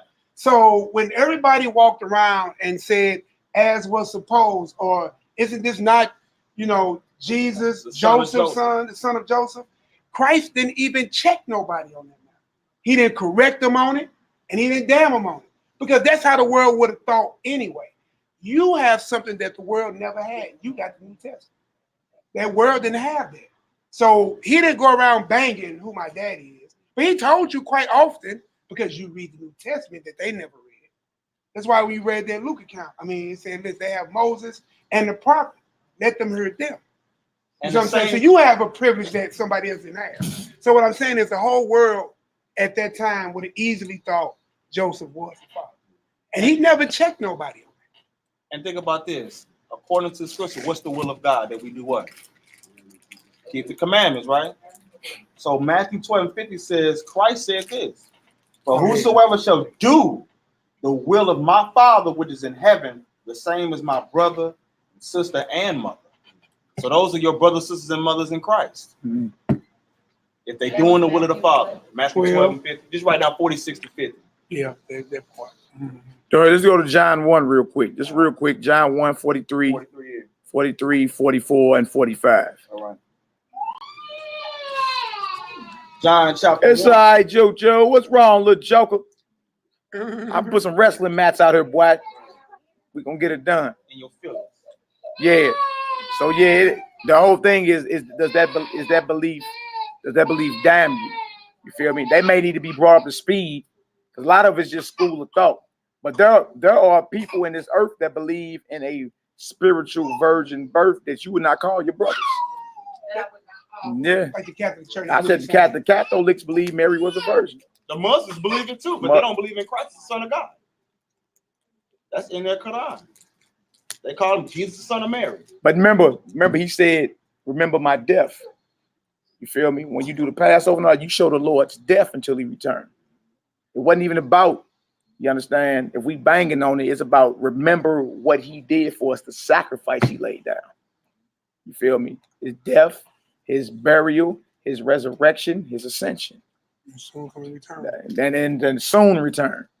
You feel me? So that don't make these people not your brothers and sisters. You understand? Your understanding on who he is may be on a higher level. You understand? But hey, let your light shine. Bring them up to speed. You understand? That's what that's about. Bring them up to speed. If they're willing to be brought up to speed. You feel me? Look, one man plant, another man water, but the Most High gives what? The increase. He gives the increase. So no one can even see what this is unless the Most High ordained it from his throne. Damn. Get out, That's the truth. You'll never be able to see it until he say, you know what I'm saying? Let him see. And that's just what it is. All right, John 1, 43, 44, and 45. What do you say? He had something real quick. Yeah. You want me to read that? Yeah. Real talk. Yeah, read that real quick for me. All right, I got you. So we had John 1:43. Let's get it out. The day following Yahshua would go forth into Galilee and findeth Philip and said unto him, follow me. Yeah. Now Philip was of Bethesda. You go, what you say? Bethesda, a city of Andrew and Peter. Come on. And Philip findeth Nathanael and said unto him, we found him whom Moses in the law and the prophets did write, Yahshua of Nazareth, the son of Joseph. Now, Philip was a brother. You read Acts the 8th chapter, he was doing miracles and everything. Sealed with the Spirit, but he just identified him as the son of Joseph. You feel me? We know better now because we got the accounts in front of us. This is what it is. And believe it or not, y'all, this is a 2,000-year-old argument. This ain't nothing new. They've been having this dialogue since the 1st century. The very first. You know what I'm saying? How did he come forth? You see what I'm saying? So yeah, Isaiah 52 as well. We all will see eye to eye when he gathers Zion. That's when we're gonna see eye to eye. Until then, we strive to be on one accord. Right down Isaiah 52:28. Yeah. All right. Also, Luke 3 and 23, just real quick. Luke 3 and 23, and then let's go ahead and finish this on off. 52:8. That's and 23. All praise. Good questions, though. Yeah, excellent question. Excellent question. There are those in the so-called the church tomorrow that believe in the spiritual, the virgin birth. They did, but are sworn enemies of the Most High. They work in iniquity. No commandment people. They work in iniquity. Depart from me, ye who are workers of iniquity. Them are those that are rebels, lawless. You feel me? Israelites live by the law of the Most High, for the most part. At least that's what most of us profess. You understand? But what we got in common, the doctrine that leadeth to life is the commandments. Sirach 19. You know what I'm saying? 18 down to 24. You'll see it. That's the doctrine that leadeth to life. It's the commandments. He's read that too. This Muslim had a nerve to call God a rapist. Yeah, I heard about that, man. I heard about that. A lot of people be cracking jokes, jaw jacking. You know what I'm saying? An adulterer, a rapist, all because they don't understand the spiritual virgin miracle birth that we. I done heard all of it. But the so-called prophet had sex with Khadijah, who was a 9-year-old girl. Right? What are you talking about? Shut up. Out of madness, you did. All right, really Luke, want you to punch them in their mouth so they can fight. That's what Luke, they really Luke 3 and 23. What did it say out? I'm going to Luke. Yeah, Luke 3 and 23. And let's go back to the second Ezra. Let's finish it off. Pray on out, and then sister, we'll show you the Abraham's bosom up here in the Hades. I mean, I said the Hades. in the Flavius Josephus, his discourse concerning Hades. All right, Luke 3 and 23. What does it You say? got that? Luke 3 and 23. All right. And Yeshua himself began to be about 30 years of age. That's right, Daoud. We don't believe Mary was free from original sin, and she didn't die no virgin. Right. She That's did Immaculate not. Conception. Yeah, she didn't die. And that crazy me. How y'all call Mary the Virgin Mary in the Catholic Church as if she died a virgin? She had children after. You did? Not Joseph. If you got the How she died? Like they be like, oh, the Virgin Mary. Yes, she was a virgin when Messiah was conceived in her, but she didn't die a virgin. That's like calling some of these sisters in here that got children. Oh, virgin so and so. No, she's not a virgin anymore. Yeah, Perpetual perpetual virginity.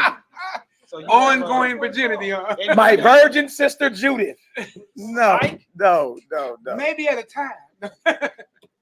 You Why gotta, y'all do me like what that? it's referring to, for those who are new to this, in the Catholic Encyclopedia, That's right. you know, you got the on page 285. It has a definition called the Immaculate Conception, which started December 9th, 1854. That's right. And they teach that Mary was without sin and that she never died.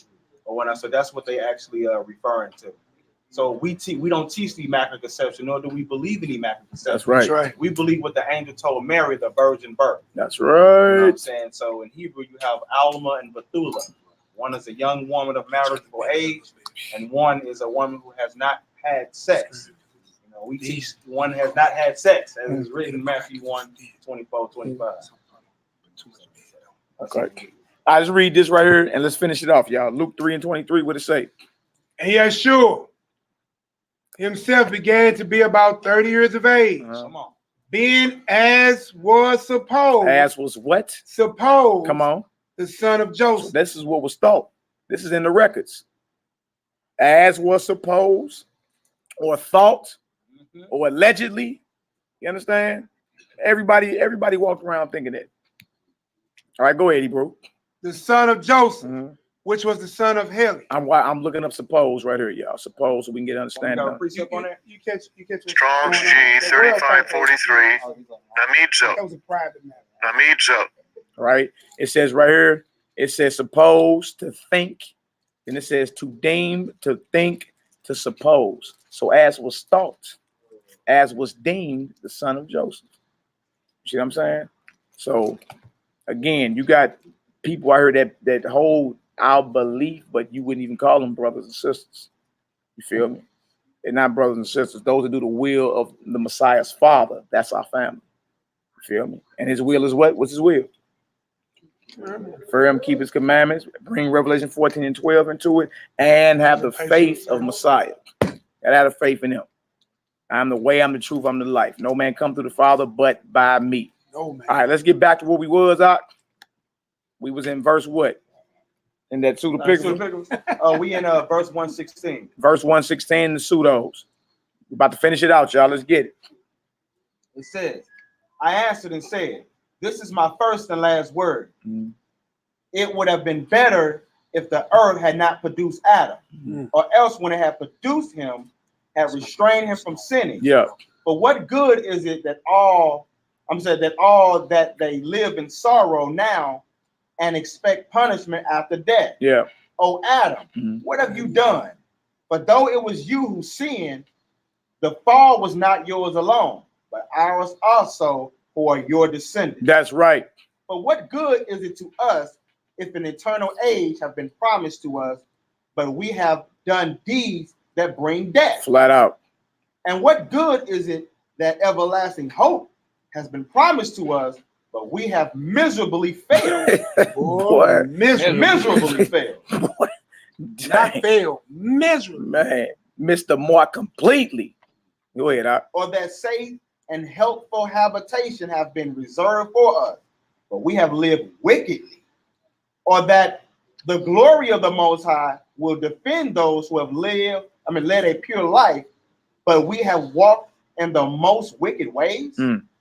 Or that a paradise shall be revealed whose fruit remains unspoiled, and in which are an abundance and healing, but we shall not inherit it. Wow. Because we live in an unseemly places. Perverse ways, man. Go ahead. Or that the faces of those who practice self-control. Practice what? Self-control. Ain't nothing wrong with discipline, man. That's why it's good to fast. It's good to deny yourself at times. You feel me? Ain't nothing wrong with self-control, discipline.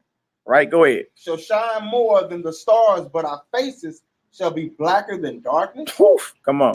For while we live and committed iniquity, we did not consider what we shall suffer after death. You ain't considered the whole time you being evil. Like, y'all know, my bill gonna be due shortly. And I ain't got nothing to pay it. Oh, See? Bill gonna be due. So while you out there just being unaccountable, being lawless, in the mindset of I'll cross that bridge when I get there.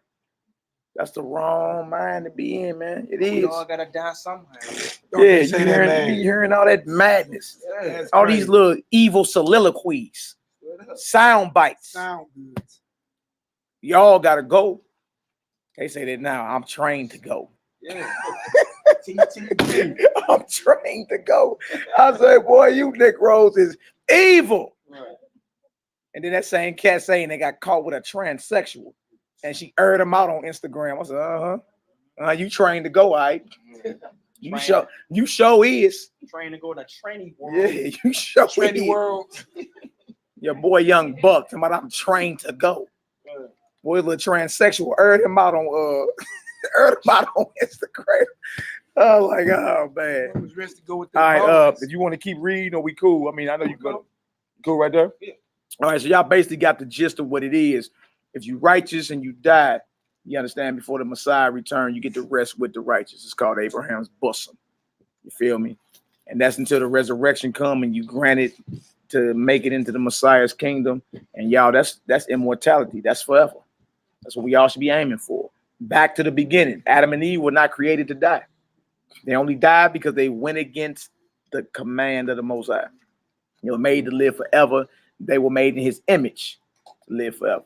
You did, because of that iniquity, we all still die. You did. If you wicked and you die, I love to be the bearer of bad news. You're not resting in peace. You're not resting in peace. You're wandering and you're being tormented until resurrection, and you're gonna be resurrected and thrown into what's called the lake of fire. You understand? All praise and glory now to the Most High. And any last words, brothers, before we talk to me? What's good? I just want to read these quick little few verses real quick. In the pockets of Zephaniah before we close on out. This is section B, page 508. It says, "But I saw a soul with 5,000 angels punished, Man, and guarded.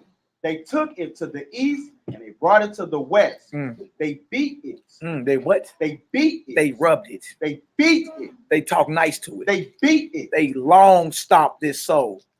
5,000 of them got jumped. Boy, man, come on. So they gave it 100 lashes. Lashes for each one daily. No, he did what happened? What? They gave it 100 lashes for each one daily. Each one of them gave him 100 lashes a piece daily. And then I also want to add this: when you look at the text, it has little dots there because there were holes in the scroll, so they never added to it. So more than likely, it had to have been probably more than 100. There's little dots there, so we don't know what's right there. It's unbearable, man. Yeah. Who can withstand everlasting burnings, bro? You wasn't made for that. 100 plus or some 5,000 angels that administered a piece 50,000 daily. 50,000 lashes daily. 50,000 or plus or more, 50,000 or more. Or more daily. Every day. Because when you look at like Deuteronomy 25, when we would go before the judges in the ancient world, if you were condemned, you got 40 stripes and you couldn't exceed past that limit. Picture angels who got a strength more than a man. But one of them jokes who hate you. Who hate you. Well, you know how when somebody, Man. you know how you feel when somebody stirring you upside your head, boy? Man. Oh, that's y'all, that's you. Hey, that's the big dog. That's the king of the hill, huh? Man. You that brother from up top the hill. We heard about you. We heard you. Come and holler at us real quick. Boy, man, you don't want no smoke, man. You don't want no problem. And mind you, you know, this is not your physical body. This is the body that you have inside your dreams. You know what I'm saying? To whereas you wake up, you know, like if you have a good dream, you wake up feeling all cheerful and gleeful and stuff like that. But if you have a bad dream, you feeling miserable or whatever, whatnot. Or if you have one of those dreams to whereas for most men, she comes to you, you know what I'm saying, and leaves you in the real world with your drawers wet. You know what I'm saying? So you're getting beat, you know what I'm saying? Not in your physical body that you have now, but on your mental body that you have in your mind or whatever the case may be. And it ain't like you're gonna die. It ain't like you can pass out. You gotta take that pain, you know what I'm saying, or whatever, not until you get thrown head first into the lake of fire afterwards. So a more sensitive body and the pain or whatever is sustained probably in a more sensitive fashion for a longer duration. Yeah, you ain't gonna get tormented and pass out and think you Ain't just no gonna reprieve. You know what I'm saying? Well, I'm just gonna get tormented and black out until no, you're gonna be conscious, you're gonna be aware of it, you understand? And you're gonna understand this is my judgment for being evil and rebelling against the Most High. That's serious. That's serious. Remember, it was an angel in the burning bush. That's what I'm saying. He gave us examples. Yeah. The bush, it was a bush burning, but it didn't burn to ashes. It wasn't consumed. And there's so much more we didn't get to read. It's like, man, those who got these books, man, utilize them, because when you learn what happened when you died, man, we didn't get to talk about Remuel, and man, like it's so much. Went over a lot of it last night too. Okay. It did. We went over the fourth Ezra today. That was on deck too, but it's another one in Enoch 22nd chapter as well. They talk about, you know what I'm saying, the difference between the righteous souls and the wicked souls once they die. No, it's a lot to bring in. And then it all witness Luke 16, Abraham's bosom, the rich man and Lazarus. It just go into more detail. It's just more vivid detail. Like, man, it's a level where they hanging up women up by their eyelids. Yeah. Because they was using them to seduce men. There's a certain level of torment to where, because sisters put them extendos on today. Those seduction leads. They put the seduction leads on. Boy. But there's actually the judgment, because that art was taught by fallen angels. It's art of seduction. You see what I'm saying? So there's a level where women are actually, one of the torment is they're being hung by their eyelids. You know what I'm saying? And why? Because they use their face or their eyelids as a mean of seducing men. Yeah. So it's more than knowing when the scripture said one supposed to be shamefaced. That's there for a reason. You know what I'm saying? Not a bad chick. That's what they into. I'm a bad chick. Hot girl, something like you said earlier today. Go ahead, O.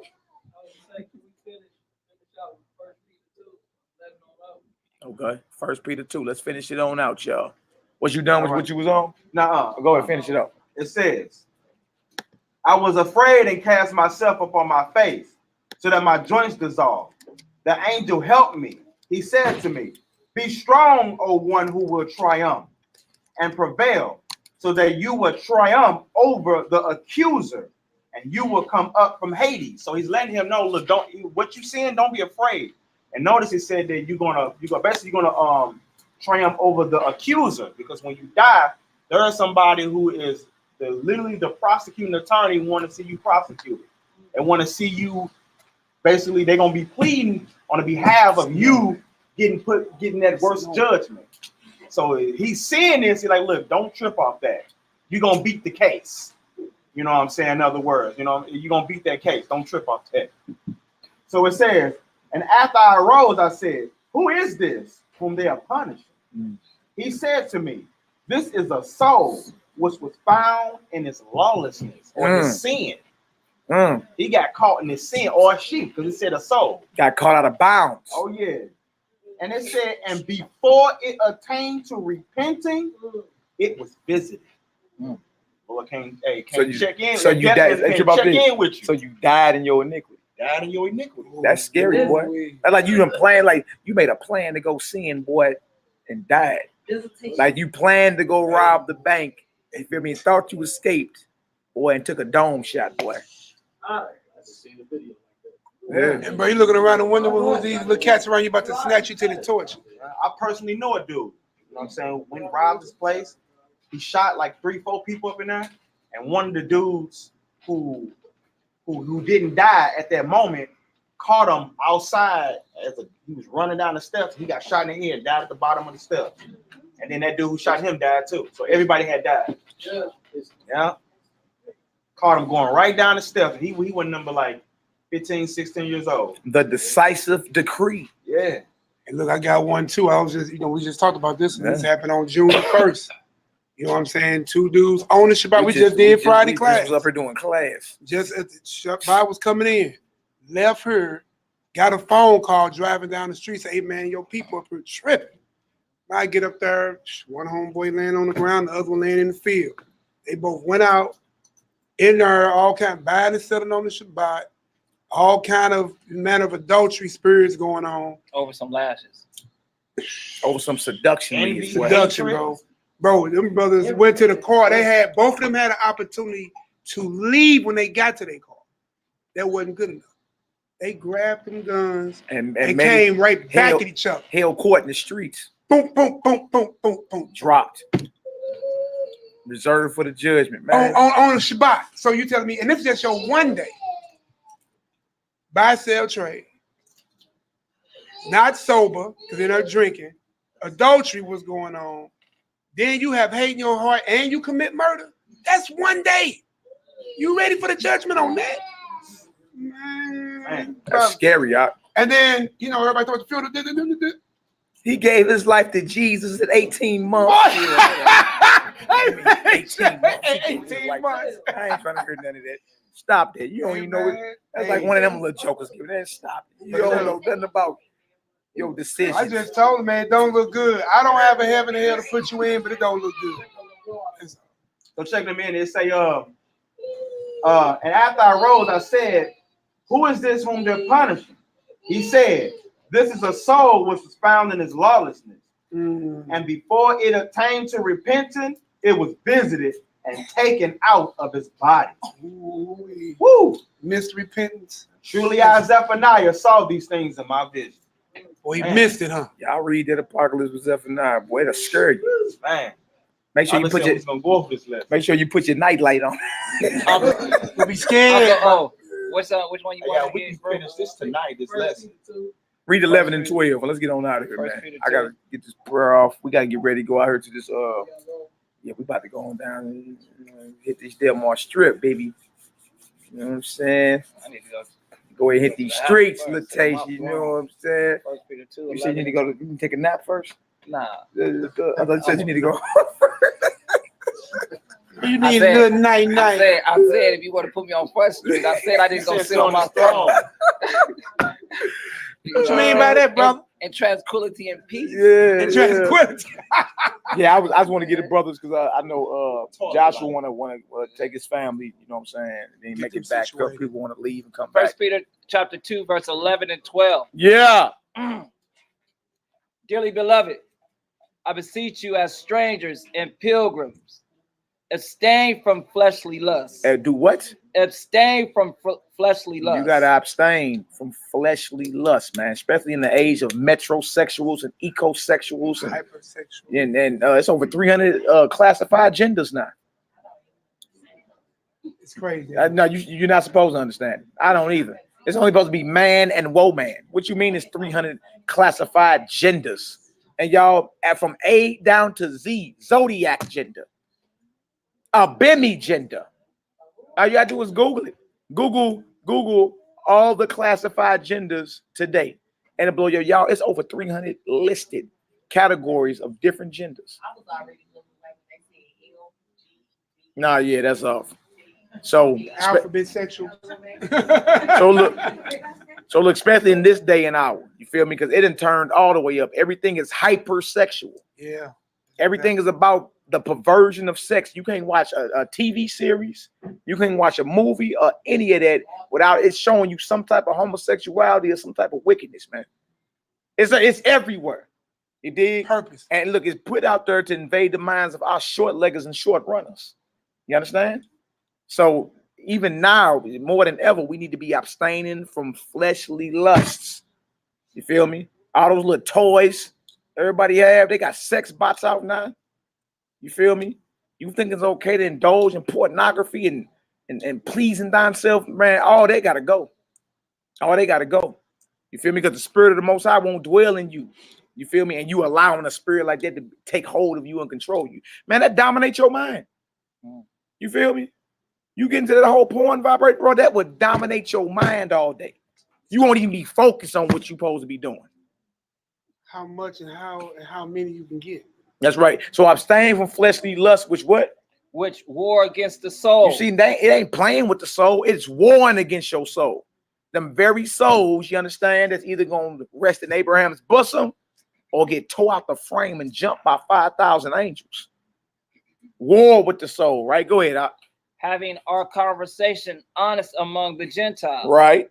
That whereas they speak against you as evildoers, right, they may be made by your good works, which they shall behold, glorify Yahweh in the day of Visitation. Hallelujah. Y'all know it's an article that I don't know if it's fake news or not, but it's an article about a brother, man, who just was pleasing himself 56 times in one day and had a heart attack. Yeah, that was all on you know, Facebook is sometimes is fake news. Man, but he pleased himself 56 times in one day and checked out of her. Huh? Checked out of her.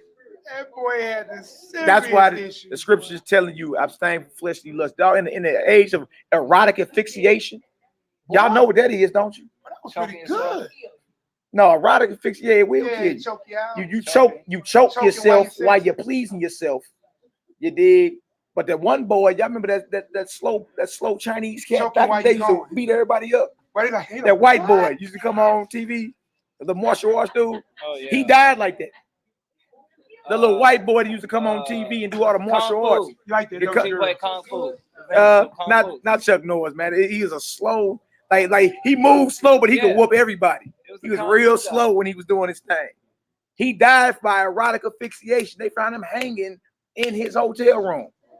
You feel me? With his pants down, and he was doing erotic asphyxiation. And this is what they do: they hang themselves or choke themselves out while they're pleasing themselves, and the feeling is supposed to be more intense as they release. You feel me? It just so happened. I guess the rope wasn't long enough. He checked clean on about her. Bro, I need you to chill out. For real, it's called erotic asphyxiation. I guess the rope wasn't long enough. He cut the rope too short. It choked on out. Man, this ain't nothing to play with, boy. Hey man, it's a cold way to get caught dead, bro. You ain't going to get your body out the room, bro. Your pants down, bro. Right. You choked out. So it is what it is, y'all. All right, come on, let's go ahead and pray on out. You know what I'm saying? All praise and glory now to the Most High, the only creator and possessor of all things. Hallelujah. Forever live as the anointed, beloved Son in the hearts and minds of the faithful elect. Never born class. Shout out to all our out-of-town family that's in the building. You know what I'm saying? Feast of Trumpets tomorrow. Yom Teruah. Tomorrow at 5 o'clock, blowing of the trump, the day of blasting. Lift up your voice like a trumpet, spur not. All right. We about to get it done. You know, let everybody get to where they're going. Those of us that's gonna soldier on up, hit the streets, finish it off. Feast tomorrow. Couch lane, stay You know what I'm saying? Monday we doing some more feasting. It's just going down, man. Y'all know what's up, man. This is what we do. All right. How we looking? Everybody good? Yo. I mean, y'all little jokers better be roaring louder than the women, man. All right, lift y'all voice up, man. Don't be out here whispering. Y'all little jokers better be roaring, little Z. All right? All right, let's get her done. Everybody looking, we cool? Simply J, you good? Okay, all right, just making sure, sis. Just making sure. Let's get her done. Look at Sister Trina in the building. It's all good. All right, let's get her done. Abino, Shabbat Shemayim, Yikadesh, Shimka, Tabo, Malkuteka, yeah, I say, Ratzonka, Shabbat Shemayim, Cain, Baaretz, Etlakim, Kukenu, Tain Lanu, Hayo, Uslak Lanu, All, Kataenu, Kamo, Shel Sokim, Gam, Anaknu, Lakotin, Lanu, Wa'al, Tabienu, Lide, Nisayo, Ki, Kotsenu, Min Hara, Kilaka, Hamam Laka, Wahad Burak, Wahadi Beret, La Omeg, Olameen, Amen. Hallelujah. Praise our Father in heaven. Holy is your name. May your kingdom come. And your will be done. In earth. As it is in heaven. Give us this day our daily bread. And forgive us our sins. And we also have forgiven those who sinned against us. And lead us not into temptation, but deliver us from the evil one. For yours is the kingdom, and the power, and the glory, forever and ever. Amen. Hallelujah. Hallelujah. Praise the mighty Yah. Yod-Heh-Wah-Heh. Yahweh. Elohim. El-Elyon. Bring down your Ruach. HaKodesh. Let your power and your mind live in us forever. By Hashem. Hamashiach. Yahushua. Yod-Heh-Wah-Heh. Yahweh. Elohim. El-Elyon. Bring down your Ruach. HaKodesh. Let your power and your mind live in us forever. By Hashem. Hamashiach. Yahushua. Yod-Heh-Wah-Heh. Yahweh. Elohim. El-Elyon. Bring down your Ruach. HaKodesh. Let your power and your mind live in us forever. By Hashem. Hamashiach. Yahushua.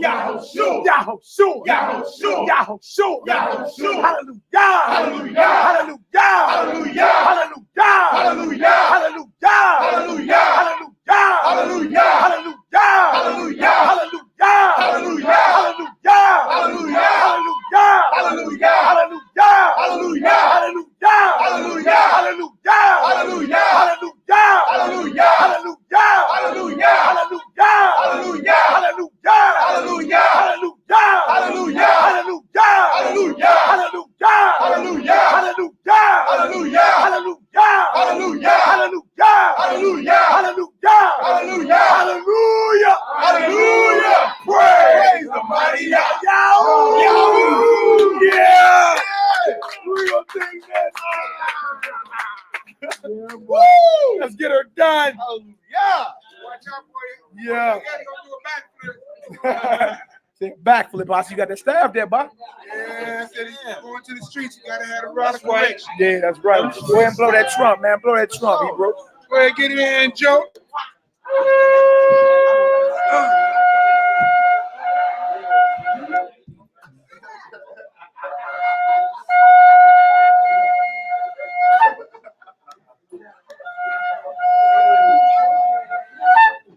A little rusty. You're a little rusty there, boss. And little joke All that kissing. All right, y'all. We about to pray for us. We continue to pray for y'all. Let that charge some more. No doubt. Full thing before we go. All right, y'all. We about to know the love and peace of the Most High in your mind, desired in your heart, fulfilling in your body. Our wars with the adversary, not with each other. Shabbat shalom. Enjoy the rest of your Sabbath. Yahoo. Shalom, big bro. Going down.